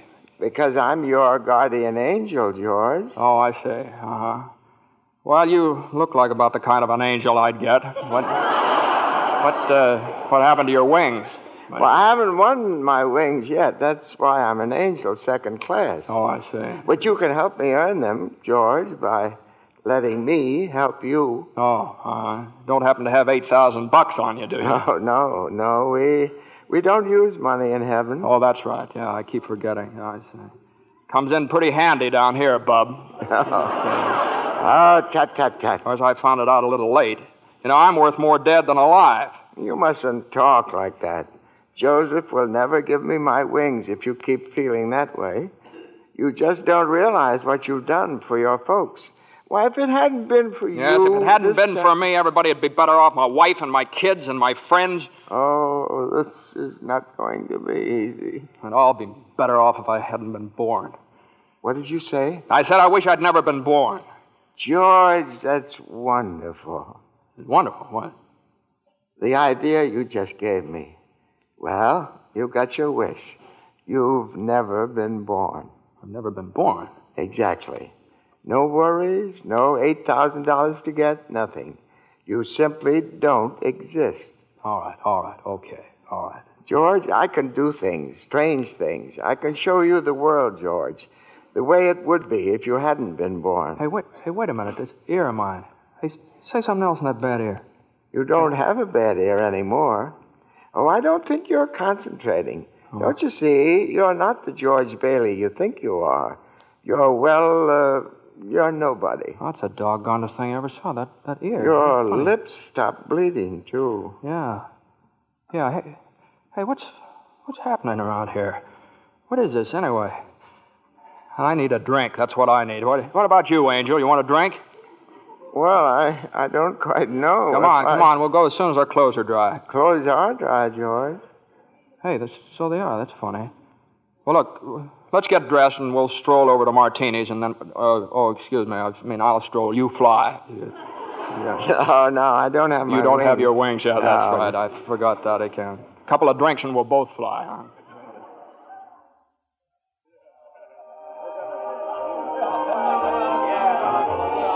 What'll you have, fellas? Hey, where's the boss? Where's Martini? Look, wise guy, I'm the boss, see? Okay, well, double scotch, quick, will you? What's yours? You know what I just love? Some mulled wine. Huh? Heavy on the cinnamon and light on the cloves. Off with you, my lad, and lively now. Now cut it out. Oh, come on, just give him the same as I ordered. He's okay. Two double scotch. What about this place? It's all changed. All of Bedford Falls has changed. You're having your wish, George. You've never been born. Oh, there'll be lots of things you've never seen before. Oh, good. Somebody just made it. Made what? Every time a bell rings, it means some angel's got his wings. What'd you say? Look, Clarence, I don't think you better talk about angels around here. Don't they believe in angels? Oh, yeah, they believe in them, but it's just a little thing. Then why should people be surprised when they see one? Don't mind him, bartender. He's just a little fella. He just never grew up, man. How old are you anyway, Clarence? Well, next May, I'll be 293. That does it. A couple of pixies, huh? Go on, get. You hear me? Get. Where's Martini? Will you Stop tell me? asking about Martini. Ain't here any... Hey, you. Rummy, didn't I tell you never to come panhandling around here? George, look. Hey, it's Mr. Gower. Mr. Gower. Listen, Mr. Gower, don't you know me? This is George Bailey. You buy me a drink, mister? Just one drink, will you, mister? Pinky! Yeah, Nick. Throw the rummy out. Oh, no, please. Hey, bartender, that's Mr. Gower, the druggist. That rumhead spent 20 years in jail for poisoning some kid. If you knew him, you must be a jailbird yourself. Pinky, here's two more. Get him out of here. Get up, George. Good thing he threw us in a snowbank, huh? Where's Mr. Gower? Mr. Gower doesn't know you, George. You see, you weren't there to stop him from putting poison into that prescription. What do you mean I wasn't there? Look, tell me, what are you? Are you a hypnotist? George. Look, why am I seeing all these strange things here? Don't you understand? It's because you were not born. Well, if I wasn't born, then who am I? Nobody. You have no identity. What do you mean I have no identity? No papers, no driver's license, no 4F card, no insurance policy. Zuzu's bell. What? Zuzu's bell. I bought my little girl a bell to hang on the Christmas tree, and I forgot to give it to her. I've got it in my... It's gone. It's gone, too. Everything's gone. But you've been given a great gift, George. A chance to see what the world would be like if you'd never been born. You're crazy. You're crazy as a bedbug, and you're driving me crazy, too. Now, look, I'm going home to my wife and family. Do you understand that? And I'm going home alone. Better not leave him alone, Clarence. Keep following him. Joseph, I'll stay near him, sir. Poor George. He's seeing Main Street now the way it'd be if he hadn't lived. The thing that's really shocked him, sir, is the building and loan office. Know what's there now? Pawn shop. What's he doing? Can you see? He's talking to Ernie Bishop, the taxi driver. He wants to go home. You better tag along, Clarence. Oh, I will, sir. I will. Come on, step on it, will you, Ernie? Get me home. I'm off my nut. Where do you live, buddy? Oh, now, doggone it, Ernie. Don't you start pulling that stuff on me. 323 Sycamore. 323 Sycamore? Yeah, hurry. I'll put his Zuzu's sick. Okay, buddy. Hey, look, Ernie, I don't know what's happened. I'm going crazy or something. I got some bad liquor. Now, look, tell me this now. You're Ernie Bishop, right? And you live with your wife and kid down. You seen my wife? What do you mean? I've seen your wife. I've been in your house 100 times. What do you... We built it for you, didn't we? Bud, my wife took the kid and ran away 5 years ago, and I ain't never seen you before in my life, see? Okay, Ernie, okay. Just step on it. Get me home.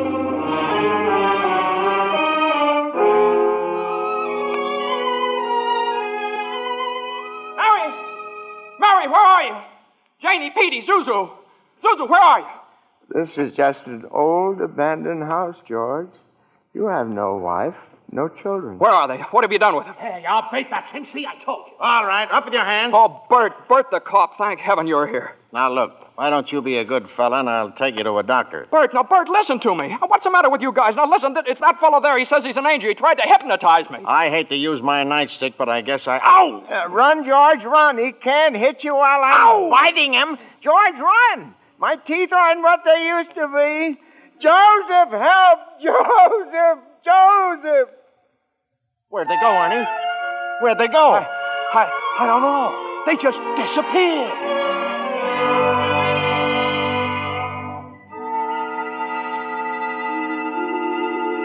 Clarence. Oh, Joseph, I hope you don't mind my calling on you like I did. It was very irregular, Clarence. You're by yourself again. Where's George? He's at his mother's house, sir. Well, if George hasn't been born, he has no mother. Oh, he's being very stubborn, sir. He'll just have to find these things out for himself. But his mother, that's a terribly bitter blow to a man, his own mother not knowing him. You mean I shouldn't have let him... I mean you better find him right away. Oh, and stop fighting policemen, Clarence. I'm here again, George. My own mother didn't know me. If only Harry were here. My brother were only back from Washington. Your brother fell through the ice and was drowned at the age of 9. Well, that's a lie. He got the Congressional Medal of Honor. He saved the lives of every man on that transport. Every man on that transport died. Strange, isn't it? Each man's life touches so many other lives. Harry wasn't there to save them because you weren't there to save Harry. Don't you see, George? You really had a wonderful life. Don't you see what a mistake it would be to throw it away? Clarence. Yes? Where's Mary? Please, where's my wife? I'm not supposed to tell. Tell me where she is. You're not going to like it, George. Where is she? I'll choke it out of you if I have to. Where's my wife? The library. She works there. She's just about to lock up for the night. So George! Come back! Oh, there must be some easier way for me to get my wings. Mary. I'm sorry, the library's closed. Mary, it's George. Don't you know me? No, I don't know you. Let me go. Mary, please, don't do this to me. Mary, please, help me. Help me. Where are our kids? Mary, I need you, Mary. Get please. away from me. Help! me. Help me, Mary. I'm George. Mary.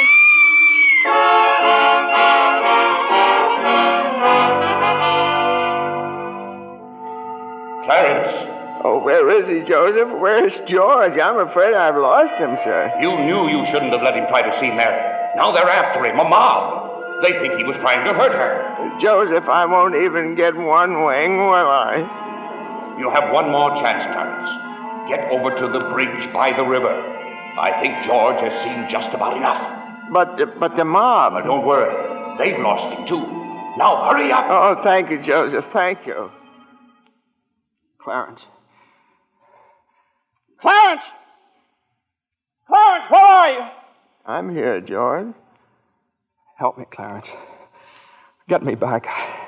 I don't care what happens to me. Only get me back to my wife and kids, please. I want to live again. Oh, thank you, George. Thank you, boy. I want to live again, please. Oh, God, please let me live again. George? Is that you down there, George? Now get out here, Bert. Get out here. You come in any closer, I'll let you have it. What the hell are you yelling for, George? Come on. George, Bert, do you know me? No, yeah. I've been looking all over town for you. Where you been? Hey, Bert, I'm alive again, Bert. You sure you're all right? Hey, your mouth's bleeding. It is. Hey, my mouth's bleeding. Bert, look at the blood come out of there, would you? Where's Zuzu's Christmas bell, Bert? I had it right in my pocket. Here it is! Hey, it's in my pocket! What do you know about it? Hey, Merry Christmas, Bert! Well, Merry Christmas. Get in the car. I'll drive you home. You will, Bert? We'll do that. I turn the siren wide open, huh? Merry Christmas, Bedford Falls! Hey, Merry Christmas, old building and loan! Merry Christmas, Mr. Potter!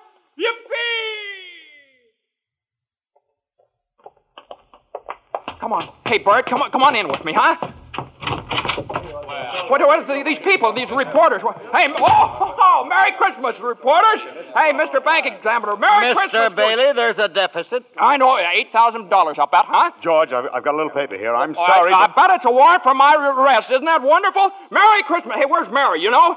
Look at this wonderful old drafty house. Isn't it wonderful? Have you seen my wife? Where's Mary? Mary! Merry Christmas! Kids! Hey, kids! Janie! Petey! Hey, I could eat you up. Where's your mother? She went looking for you, Daddy, with Uncle Billy. Oh, Daddy? Zuzu, my little ginger snap. How do you feel, huh? Fine, Daddy. Not a snitch's temperature. Not a snitch of temper. Hallelujah! George, darling. It's Mommy. Mommy's home. Mary. George, where have you been? Mary. George, Mary, now look, just let me touch you. Oh, you're real, Mary. Oh, you've no idea what happened to me. You've no idea what's happened either. They're on their way here. Who's on their way? Oh, the police department? The FBI, the National Guard? I'm alive again, Mary. Oh, listen, Mary, I'm alive again. Oh, yes, darling, yes. Now close your eyes and come on downstairs. What is it? Can't open my eyes yet, Mary? What's going on here? Now keep your eyes closed. Now, I'll just walk you over here by the Christmas tree and... Well, the people, I hear lots of people. What is it? Lots of people. Just 1 minute now. We're all ready, Uncle Billy. Come in, everybody. George, look! Just look! Uncle Billy! Money, George. A laundry basket filled with money. Money for you. Mary did it, George. Mary! I don't understand. What money? What... People heard you were in trouble, darling. These people, your friends, they've collected this money for you. The $8,000. Charlie. Hey, there's Martini. Mr. Gower. Hey, how are you, Mr. Gower? Mrs. Thompson, Ed, Tom, everybody. None of us would have a roof over our heads if it wasn't for you, George. Gosh, this is wonderful. Hey, Mary, look who's coming in. Mother. Hi, Mother. Hey, and Harry. Got Mary's telegram, George. I flew in as fast as I could. Hey, everybody, a toast. How about a toast? Oh, good idea, Ernie. A toast to my big brother, George, the richest man in town. Daddy, my Christmas bell. You didn't forget. Forget? Here, honey. Here's your bell. Daddy. Darling, what's this on the table here? This book? The Adventures of Tom Sawyer. Lord, there's something written in it. Dear George, remember no man is a failure who has friends. Thanks for the wings. Love, Clarence. Clarence? Yeah, he's a very dear friend of mine. Daddy, Mrs. Welch says every time a bell rings, an angel gets his wings. That's right, Zuzu. That's right. That's right. Attaboy, Clarence. Attaboy, Clarence. Happy landing.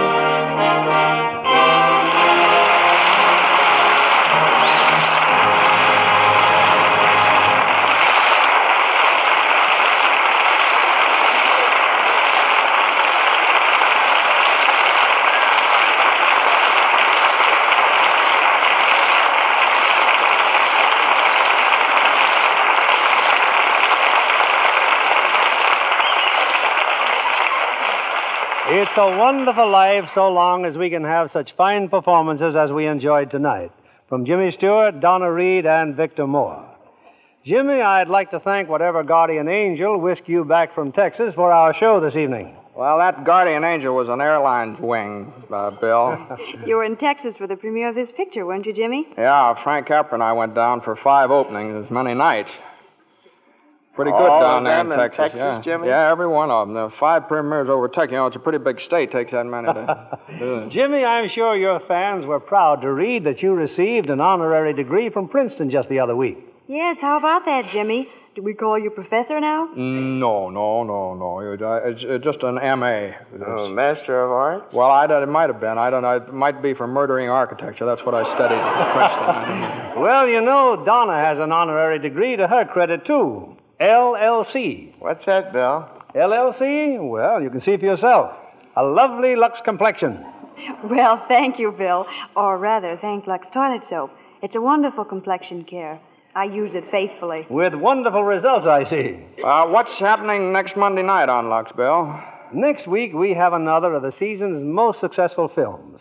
It's 20th Century Fox's thrilling screen hit, Leave Her to Heaven, with lovely Jean Tierney, and a star who appears in answer to literally hundreds of requests, Cornell Wilde. Based on the best-selling novel of the same name, Leave Her to Heaven is the strange, dramatic story of a woman whose twisted mind and fiendish jealousy drive her to any lengths to hold the man she loves. Now, that ought to make great listening, Bill. I wouldn't miss it for anything. Good night. Good night, and thanks a million.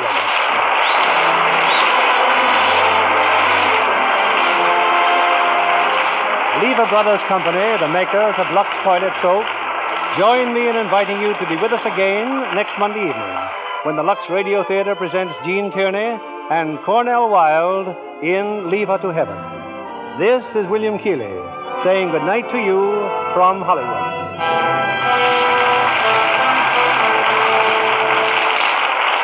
Here's a sure way to save on your meat and grocery bills.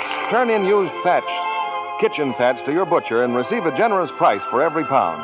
The worldwide supply of fats is still desperately short, and every drop you save helps in the making of soap, refrigerators, and other needed items. So save and turn in your used kitchen fats. Donna Reed appeared through the courtesy of Metro-Goldwyn-Mayer, producers of The Beginning or the End, starring Brian Donlevy and Robert Walker. James Stewart will soon be seen in the Robert Riskin production for RKO, Magic Town. Victor Moore will soon be seen in Roy Del Ruth's production, It Happened on Fifth Avenue. Our music was directed by Louis Silvers. This program is broadcast to our men and women overseas through cooperation with the Armed Forces Radio Service. And this is your announcer, John Milton Kennedy, reminding you to tune in again next Monday night to hear Leave Her to Heaven with Jean Tierney and Cornell Wilde. Spry. When you bake and fry, for your cake and pie, it's your shortening by.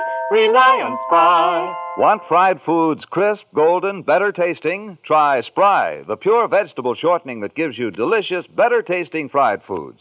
So digestible, too, the Spry way. Rely on Spry. S-P-R-Y. Rely on Spry. S-P-R-Y. Be sure to listen in again next Monday night to hear the Lux Radio Theater presentation of Leave Her to Heaven. This is CBS, the Columbia Broadcasting System.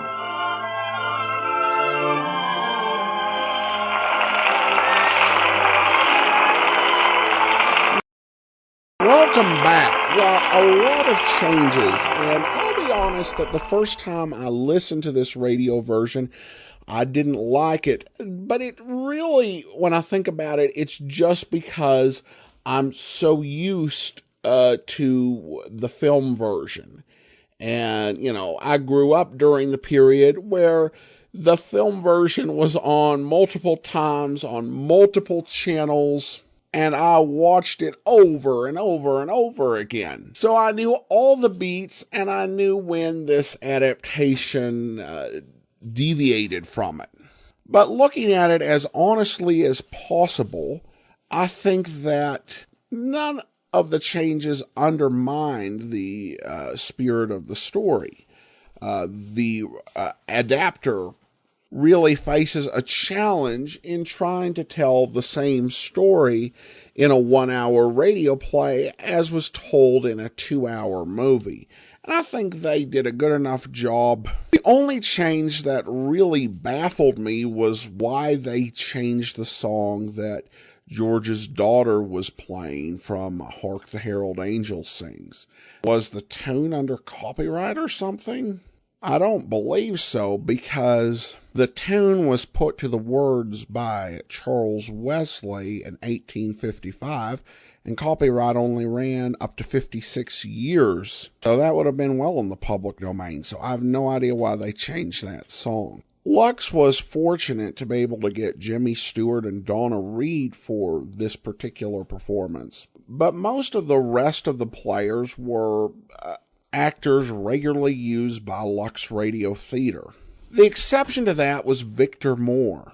Now, Moore was a pretty well-known comic actor, particularly over the radio, and definitely more so than Henry Travers, who played the role of Clarence in the film. I think Moore does as well, or even better than Travers, with the comic material in here.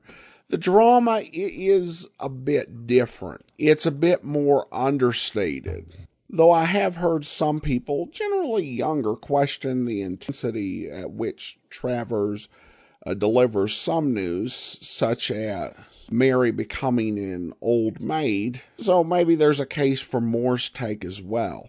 Regardless, this is a solid adaptation, great acting by Jimmy Stewart, and still such a great and timeless message, and a reminder of the difference that a single life can make. So I hope you enjoyed the radio version, and we will be back with one more episode, so join us back here on Saturday. Well, today we're going to bring you an episode of the Railroad Hour. Now, this is not a typical program for the Railroad Hour, which tended to do adaptations of musicals, and occasionally it did original musicals, either based on different stories or on the lives of artists. But this one is their Christmas party episode. Still features Gordon Macrae in the lead, and some good music, so I hope you enjoy it. The original air date is December 22nd, 1952.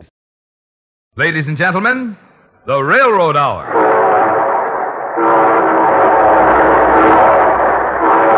And here's our star-studded show train.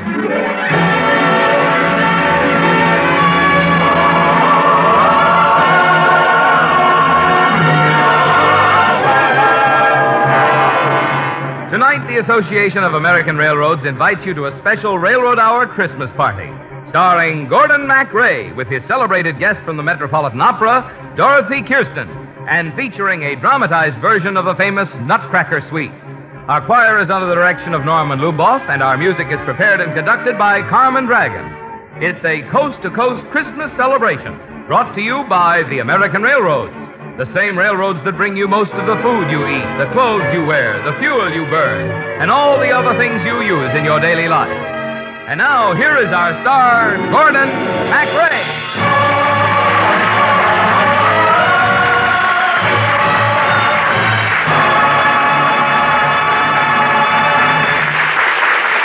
Thank you, Marvin Miller, and good evening, everybody. Maybe you're a little bit tired tonight with shopping, and you still haven't figured out just what to get for Aunt Esther and Uncle Bill.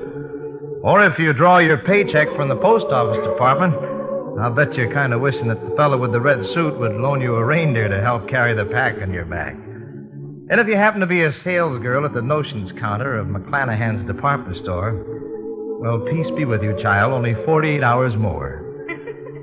Wherever you are, if you're a little tired out from the holiday hectivity, then give us half an hour to remind you of the real majesty and wonder of Christmas time.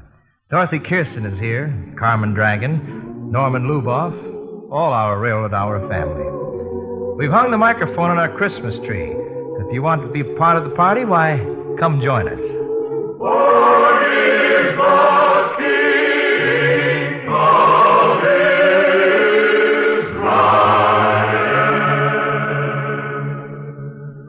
Dorothy Kirsten, what do you like most about Christmas?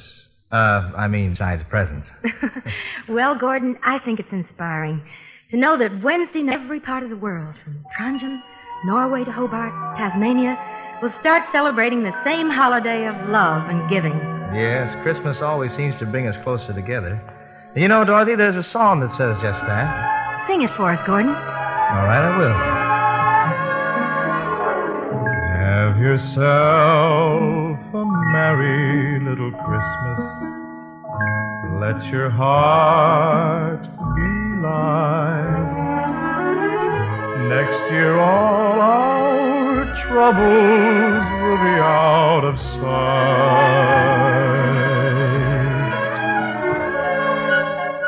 Have yourself a merry little Christmas. Make the Yuletide gay. Next year all our troubles will be miles away.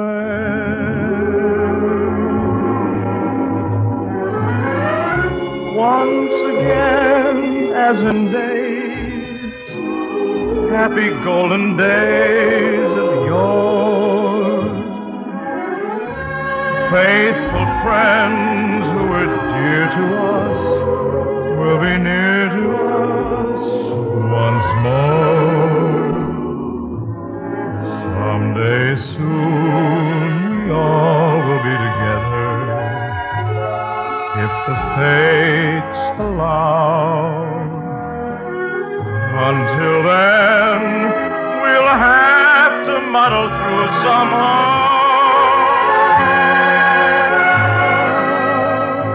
So have yourself a merry little Christmas now.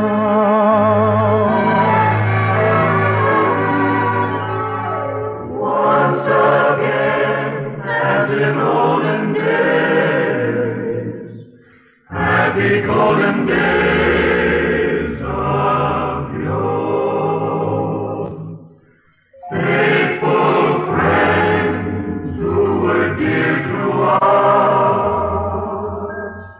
will be near to us once more. Someday soon we all will be together, if the fates allow. Until then, we'll have to muddle through somehow.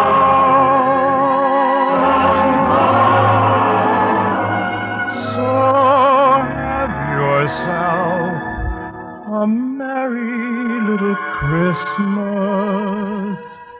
now.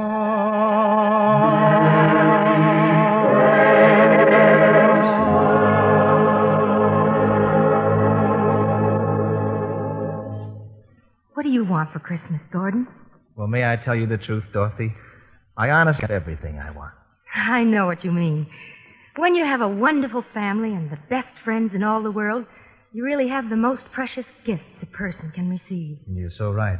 But there's one present I know we'd all like to have, Dorothy. A special Christmas song from you.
lovely, Dorothy. You know, we have a lot more packages to open up. Press wrapped in music paper and tied with violin strings. According to the old tradition, Gordon, all on just one day. The holiday was supposed to last until 12th night, the 5th of January. Mm-hmm. Ladies and gentlemen of the choir, take a deep breath and tell us all about the 12 days of Christmas.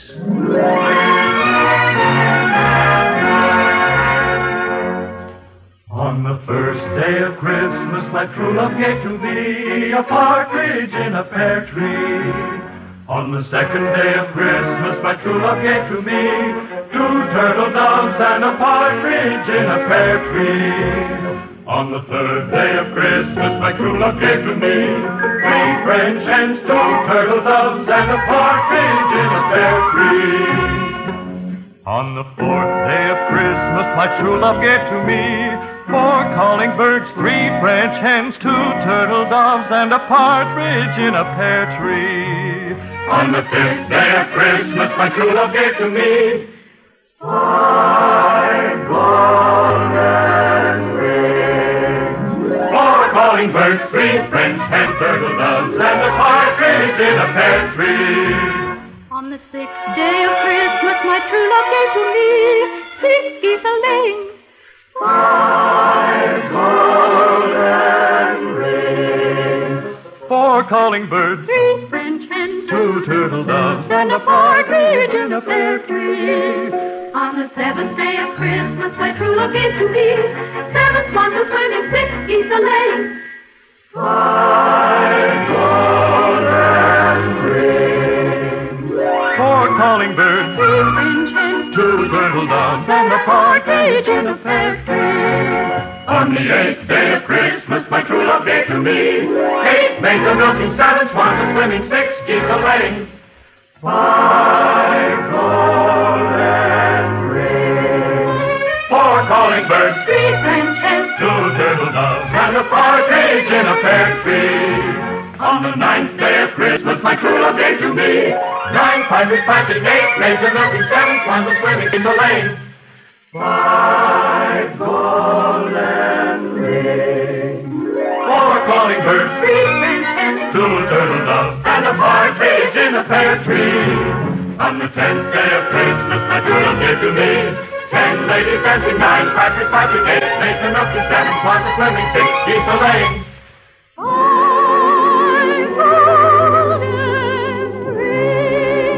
4 calling birds, 3 French hens, 2 turtle doves, and a partridge in a pear tree.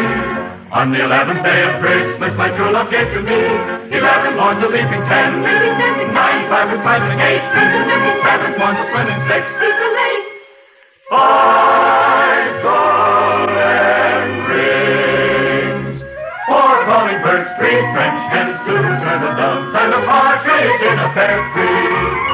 On the 12th day of Christmas, my true love gave to me 12 sisters spinning, 11 lords a-leaping, 10 ladies dancing, 9 pipers piping, 8 maids a-milking, 7 swans a-swimming, 6 geese a-laying, 5 golden rings, 4 calling birds, 3 French hens, 2 turtle doves, and a partridge in a pear tree.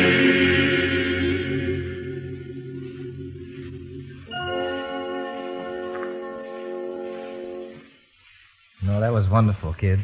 Before we bring you our dramatization of the Nutcracker Suite, here is Mr. William T. Farrisee, President of the Association of American Railroads, speaking from Washington, D.C. In just a few days now, Christmas will be here. The air is filled with the joyous music of Christmas carols. The stores are filled with people busy finishing the happy chore of buying Christmas presents. The children are anticipating with ever-increasing excitement the visit from Santa Claus. And most of all, families whose members have become widely scattered are looking forward to joyful reunions. But Christmas is much more than just a festive holiday. And the best gift we could receive, to share as members of the brotherhood of man, is the gift of peace on earth, goodwill to men. The promise of that goal was the glory of the first Christmas almost 2,000 years ago. It is a goal that has been sought by men of goodwill through the centuries. Perhaps it would help in our efforts to reach that goal if we pause in the midst of the gaiety of the Christmas season and ask for the divine help we need to carry always in our hearts the real spirit of Christmas, a spirit that recognizes not the differences in men, but their kinship, a spirit that is summed up by the simple words, peace on earth, goodwill to men.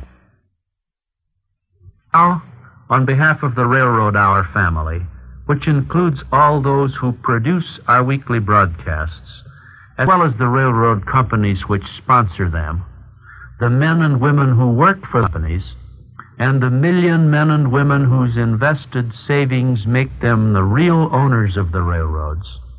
For all these people, I'd like to wish you and your family a very Merry Christmas. And in the year to come, may you find health, happiness, and above all, peace. Thank you, Mr. Parisi.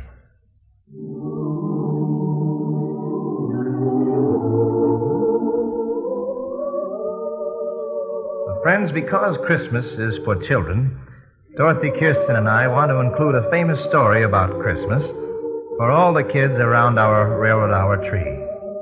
Lawrence and Lee, who wrote the words, call it a short musical, or an opera in a nutshell. Tchaikovsky was the first man to tell this story, and I'd like to do just what I'll bet he did. I'm going to take a little girl up on my knee. She might be your daughter or mine. And I'm going to tell her the fabulous Christmas fairy tale set to music, the Nutcracker Suite.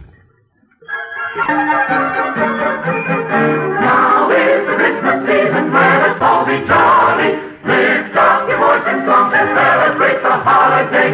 Sing ye the Christmas carols, evergreen and holly. Ring out the joyous bells and concentrate the Christmas day. Who are all those people singing? Why, those are the carolers who used to go from house to house in the old world, bringing Christmas cheer and songs to all the people. Couldn't they just turn on the radio and get Christmas music? They didn't have radios in those days. Oh, this is a once-upon-a-time story. Remember? It happened even before your mother was a little girl. Did they have presents that long ago? Presents? Why, the stockings were just loaded with gifts. See the lovely gifts for the children. Look! A doll that really cries.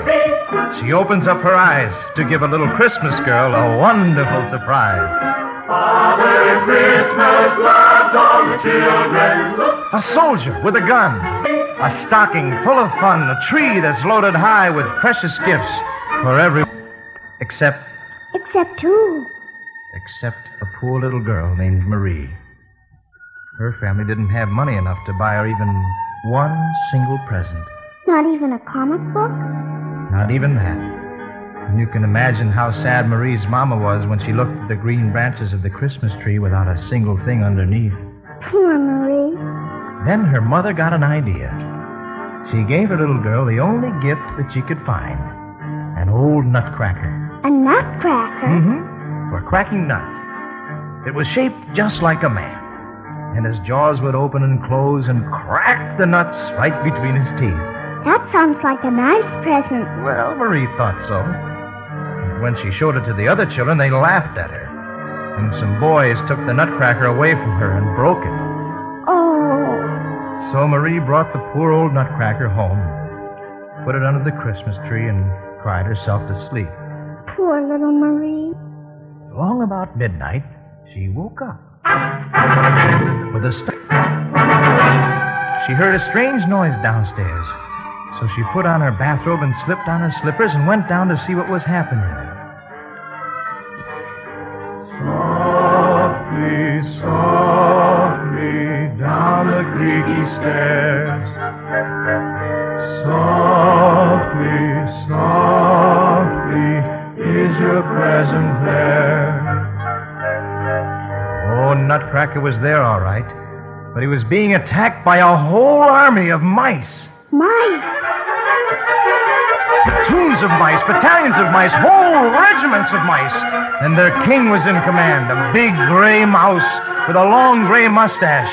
And Nutcracker was all alone against them. Wasn't he scared? Not on your life. Nutcracker is not afraid of mice. Nutcracker will bite them in his vice. He'll break 'em up, McCricky nuts, and make the king of mice up and sign a truce, but what's the use of taking this abuse? Nutcracker, king of mice. Nutcracker will make him pay the price for mousing up the Christmas toys and scaring little girls and boys, for shaking up and breaking up a holiday of joy. But how could Nutcracker fight when he was broken? Oh, he couldn't. But he was as brave as a lion. But his poor jaw wouldn't work. The mouse pounced on poor Nutcracker. He tried to beat them off, but they backed him up against the wall, and the king of mice was charging down on him. And what do you think Marie did? She covered up her eyes. No, sir. She slipped off her bedroom slipper and threw it right at the king of mice. And all the mice were so surprised that they all scampered away with their tails dragging behind them. Phew, I was worried there for a minute. Suddenly, like magic, the most wonderful thing happened.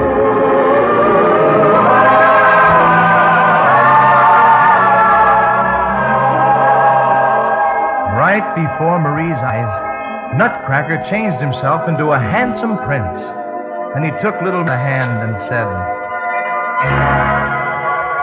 "Because you have been my hero, because you have loved me with all the goodness of your heart, even when I was a funny, broken old nutcracker, I'm going to take you to the land where all the toys in the world will belong to you. Come, little princess."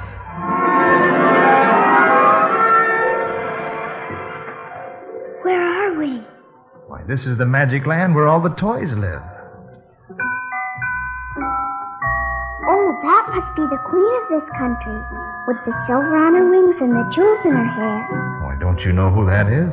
That's the Sugar Plum Fairy. Miss Marie, meet the Sugar Plum Fairy. Sugar Plum Fairy, meet Marie. I'm very pleased to know you, Miss Sugar Plum Fairy.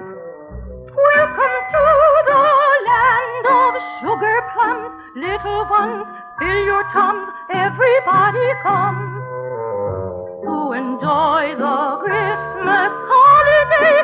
Come and play, pass away for the day. No one here will tell you what to do, what to do, what to you would be fun to do. It's a fine day, dance and dine day, sunny shine day for you. Are you having a good time, child? Oh, yes, Miss Sugar Plum. How do you like our magic land of toys?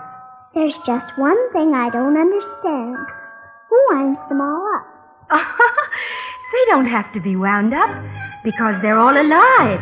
Look, they want to dance with you. I think I'd like that. Come along and dance with me around the Christmas tree, for here beneath the holly you will find a lot of jolly toys. Everyone belongs to you, and they're going to sing their songs to you with lemon drops and lollipops for little golden girls and boys. Round and round the tree we go, dancing beneath the mistletoe. La la la la la la la la la la la la la la la.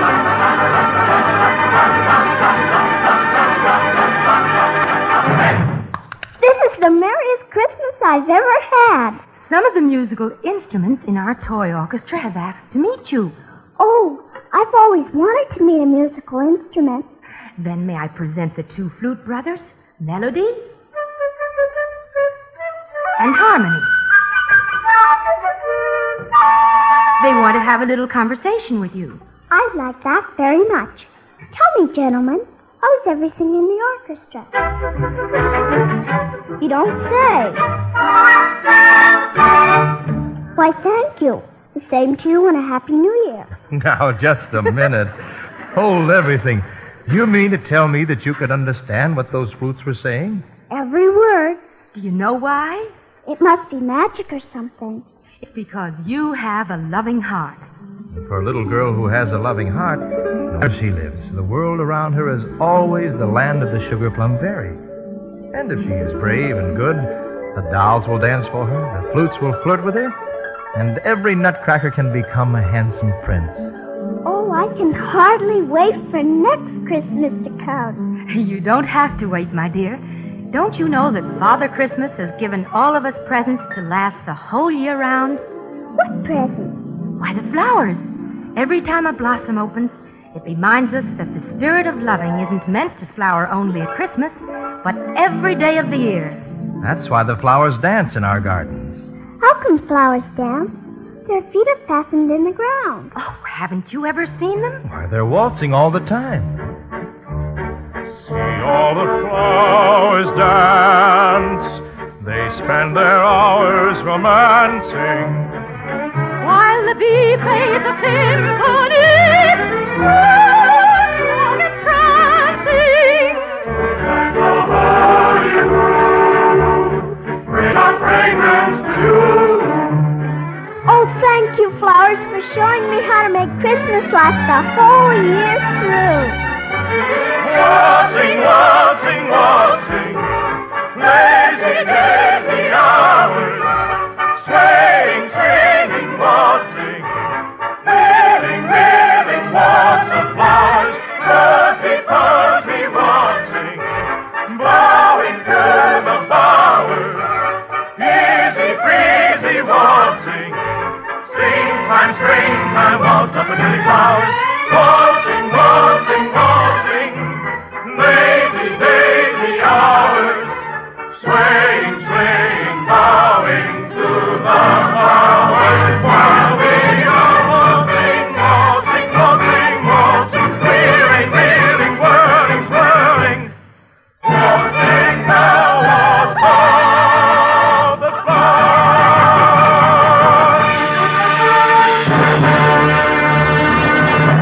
Well, sir, that's our Christmas gift for every child listening. Our version of Tchaikovsky's Nutcracker Suite. You know, folks, sometimes in all the gaiety and celebration of the holiday time, I think we may be inclined to forget why the Christmas season began so many years ago. Along with all the fun and the laughter and the presents, we should take a few moments at least to say a prayer for our children in the Christmases to come.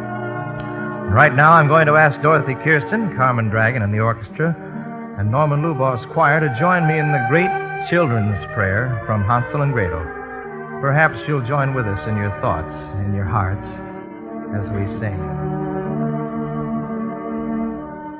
When at night I go to sleep, guardian angels watch me. Through my head are guarding, to my feet are guiding.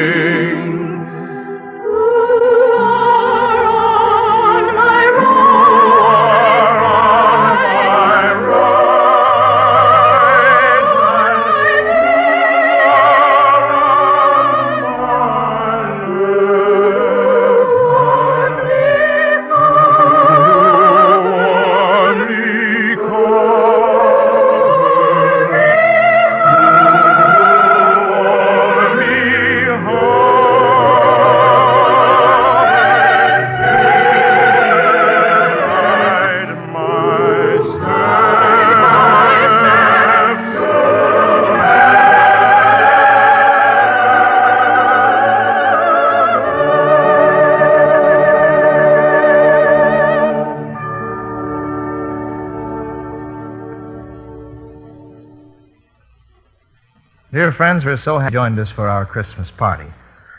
Dorothy, is there anything you'd like to say in closing? Just 2 words, Gordon. Merry Christmas. And that same wish comes from our entire Railroad Hour family. All aboard? Well, sir, it looks as though we're ready to pull out. Next week, a special New Year's program with Dorothy Warensholt as our guest. We'll be reviewing in words and in music the highlights of this year of 1952. Until then, God bless you all.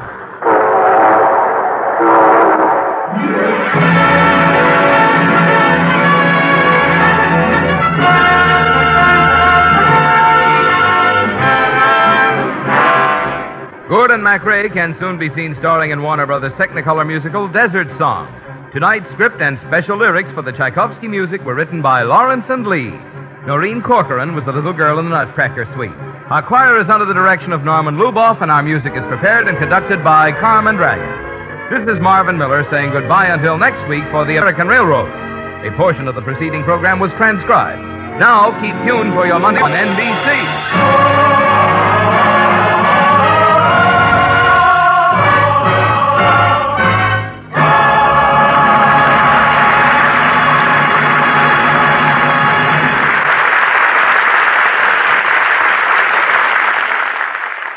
Tonight, The Voice of Firestone features Eleanor Stieber on NBC.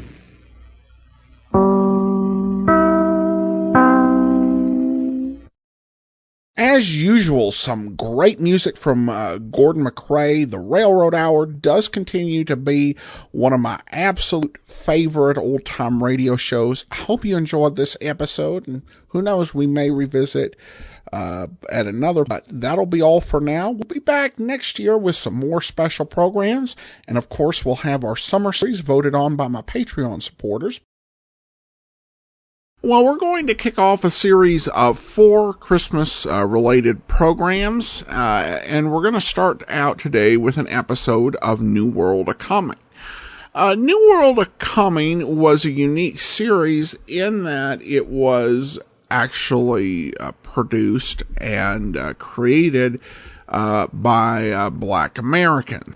This was independently broadcast in New York City, and it was based on the book by Roy Ottley of the same name. The series did a lot of different episodes. Some discussed public policy issues. Others were traditional radio dramas that focused on both the accomplishments as well as the challenges faced by Black Americans during and prior to the Second World War. Let's go ahead and take a listen to today's episode, The First Noel, original air date December 24th, 1944. Let's take a listen.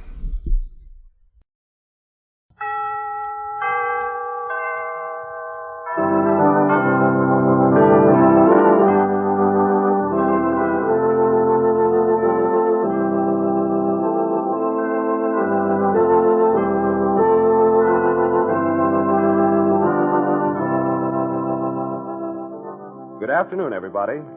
Today, on its regular broadcast of New World A-Coming, WMCA, in cooperation with the Citywide Citizens Committee on Harlem, presents a Christmas program of holiday music featuring Muriel Smith and the Boys' Choir of St. Philip's Protestant Episcopal Church, and statements from the leaders of the Negro community delivered by Dr. Channing Tobias, Lester Granger, Roy Wilkins, and the distinguished author and creator of these broadcasts, who has just returned from a roving assignment in the European theater of war, Roy Ottley.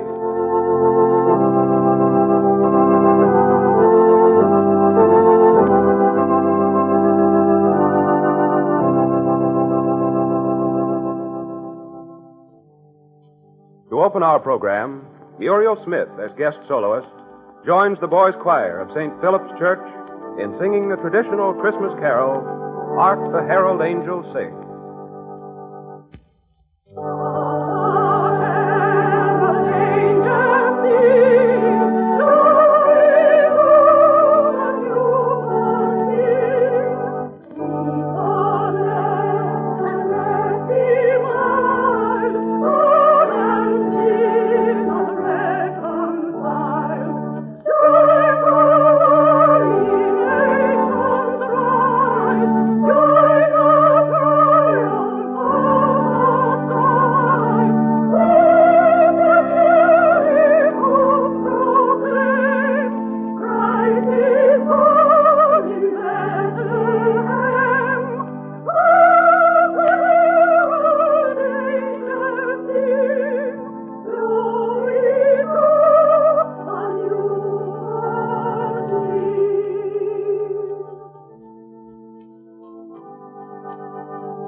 On this day before Christmas, many vital subjects concerning the Negro people are being discussed not only here in America, but throughout the rest of the world. In our own country, there are nearly 13 million Negroes. In other parts of the world, colored peoples represent 2/3 of the Earth's total population. With a knowledge of these figures, one can easily understand why the subject of the Negro's place in the future peace of the world is of great importance. Dr. Channing Tobias, prominent member of the National Selective Service Advisory Board and one of the outstanding leaders of the Negro people, presents his statement on this subject. Dr. Tobias. Any plan for the future peace of the world that does not include racial equality as a major consideration is not only lacking in realism, but is destined to failure from the beginning.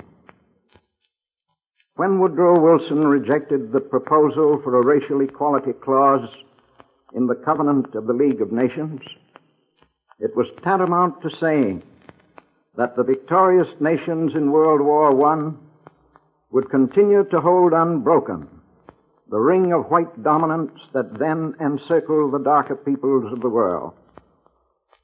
World War II is in part the result of that decision. The question now is, will the victorious nations in this war heed the lesson of history, or must we have another war? There can be no middle ground. Pearl Buck, whose background gives her the right to speak, states the situation thus, I quote, "We must realize, we citizens of the United States, and this whether Britain realizes it or not, that a world based on former principles of empire and imperial behavior is now impossible. It cannot exist. We must make clear our determination for real democracy, for all peoples, with mutual responsibility demanded of all to fulfill its conditions. The deep patience of colored peoples is at an end. Everywhere among them there is the same resolve for freedom and equality that white Americans and British have. But it is a grimmer resolve, for it includes the determination to be rid of white rule and exploitation and white race prejudice, and nothing will weaken this will." End of the quotation. Therefore, as we look ahead toward what we call the post-war world, and Negro Americans insist that lynching, segregation, discrimination in the armed forces, and all the other racially double-standard practices that flourish in America today be done away with, they are not entering a group self-interest plea for charity or special privilege. They are simply insisting that America live up to the high principles that motivated the founders. For they realize, as all America must come to realize, that there can be no new world for any part of the nation until America, in an all-embracing sense, becomes what has been expressed in the oath of allegiance to the flag, one nation, indivisible, with liberty and justice for all. Oh,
One of the most progressive developments in our history has been attained through the recent organization of Negroes into the trade union movement throughout America.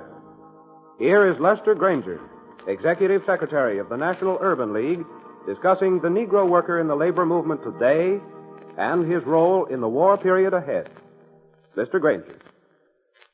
These radio programs, New World a Coming, have hammered week after week on the theme that here in New York City, as in every other large city throughout the country, thousands and tens of thousands of citizens deeply rooted in this country by birth, aspirations, and contributions are denied access to full living and to normal self-expression because of artificial barriers erected against their progress by small-minded and short-sighted community leadership.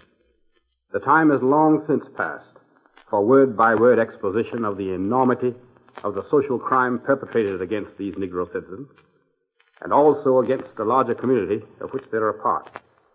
The very fact that we are engaged in a war whose bitterness is without parallel, the very fact that men and women of the white and Negro race are dying and fighting overseas in support of the principle of equality of opportunity, this very fact should make it unnecessary at this late stage in the war's history to argue painfully on the justice of demands that racial discrimination and separation be wiped out of American life once and for all. What this means to the Negro wage-earning community in its awakened efforts to advance its own security on a level with that of other sections of the working population is one of the major questions affecting the whole future course of American democracy. The complete integration of black labor into the maximum productive capacities of American industry is a problem which must be courageously faced, and it presents new frontiers to be explored and settled by the vigorous movement of American industrial labor. Today, more than 500,000 Negroes, 500,000, are estimated to be members of labor organizations. 10 years ago, Negro membership was 80,000. This great increase in organizational activity is due primarily to the extensive campaigns of organized labor. Today, aggressive unionism becomes the major force for the extension of the rights and progress for the Negro race. It's the only segment of our society where Negroes and whites have been able to work together in common purpose. It has also become the political force through which civil rights acts may be enforced in states where they exist, and efforts made to break down Jim Crow in states where it has a legal foundation.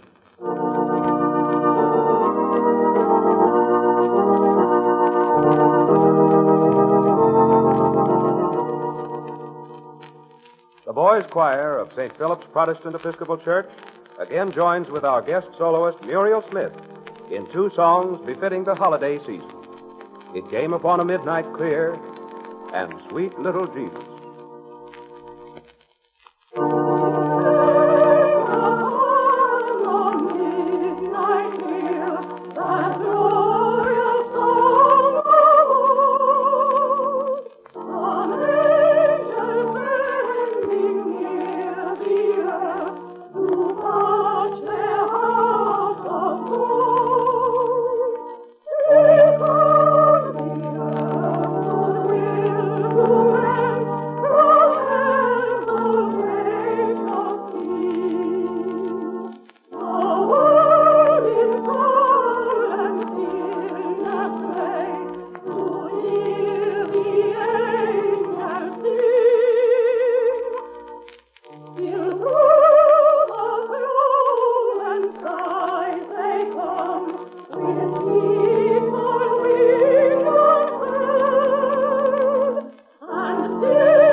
Our next speaker on this holiday program of New World A-Coming is the acting secretary of one of the most dynamic organizations in American life, Roy Wilkins, of the National Association for the Advancement of Colored People.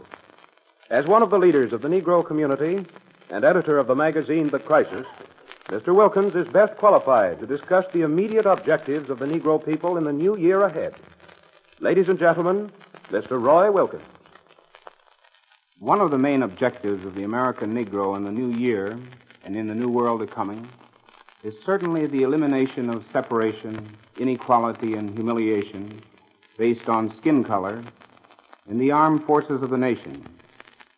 It is natural that Negroes should be thinking more and more of this as the year draws to a close, for it has been the third year of a world war. It has been a year of offensives and invasions by our troops, and it has been a year marked by two mass trials of colored men in uniform, one by the Army and one by the Navy. These two trials, added to the hundreds of instances of mistreatment reported from camps in this country, added to the stories that have found their way back from both the Pacific and European theaters of war, have driven Negro citizens to the conclusion that if this democracy of ours is to have an effective army, not alone in terms of a fighting machine, but in terms of the prestige necessary to reshape the world of the future, we must have a democratic army. This means an army where every American can serve alongside every other American without artificial separation based on color or race. It has been said over and over again that Negroes have fought in every war, beginning with the Revolution. This bears repeating and repeating again, for it demonstrates more clearly than any thesis that in its dark minority, America has a group willing to die for its homeland, willing even in the face of treatment that in other groups has spawned traitors and saboteurs. In the near future, then, we must have not a white army and a black army, but an American army where each man can serve and, if need be, die with self-respect, love, and honor. Thank you, Mr. Wilkins. And now, we are proud and honored to introduce our next speaker, the distinguished author, war correspondent, and creator of these New World A-Coming broadcasts, who has just returned from an assignment from overseas. Ladies and gentlemen, Mr. Roy Otley. Thank you. I returned to America last Thursday. I've seen more than 6 months of war overseas. I've seen our soldiers, white and Negro, fighting this war. I have traveled on boat, on jeep, on plane, across the English Channel, through the Mediterranean, and over the roaring battlefront. I have talked to Englishmen, Frenchmen, Belgians, Italians, and Africans. And the opinion over there is this. This is a tough war. This war isn't won yet. Victory can be delayed for a long time. If any one of us here at home slackens down on this war job, I tell you this from my first-hand experience. It's as plain as the day and the night that follows, that the war can be shortened right now if the people here at home stay on the job. That is the biggest story that I can bring back from Europe. One more thing. Fascism in Europe is going to go. The people of Europe who have been affected by the cruelty and barbarism of the Germans will see to it that the roots of fascism are torn out forever. There are no dissenting opinions on that subject. As for our own boys who are fighting this war, let no one tell you that they do not know what they are fighting for. Christmas tomorrow sums it up for them in a few words. Peace on earth, goodwill to man. Peace over the whole earth, and goodwill to all men, Christians, Jews, Americans, Scandinavians, Italians, Africans, and white and black.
You have been listening to a special holiday program of New World A-Coming, with statements by the leaders of the Negro community, Dr. Channing Tobias, Lester Granger, Roy Wilkins, and songs by guest soloist Muriel Smith, with the Boys' Choir of St. Philip's Protestant Episcopal Church, Walter Witherspoon, choir director. Roy Utley, who has just returned from a roving assignment overseas, brought you a word picture of the biggest story in the European theater of war, an appeal for Americans to stay on the job and produce the war supplies so necessary to win. New World A-Coming was directed and produced by Mitchell Grayson. On behalf of station WMCA and the Citywide Citizens Committee on Harlem, this is George Willard saying good afternoon and wishing our listeners a very Merry Christmas and a Happy New Year of 1945. This is America's leading independent station. Welcome back. Well, an unusual program. I think most radio episodes will choose either to discuss political issues or to discuss Christmas. It's rare to have one that kind of goes back and forth between both of them, but it does reflect the overall outlook of the episode, and it also reflects the times. 1944 was a very political time for America, and so that some of these issues would be discussed is hardly surprising. But it definitely does provide some real insights into how people were thinking back then. At any rate, that does actually do it for today. Join us back here on Friday as we continue our Christmas series then. If you do have a comment now, send it to box13@greatdetectives.net. From Boise, Idaho, this is your host, Adam Graham, signing off.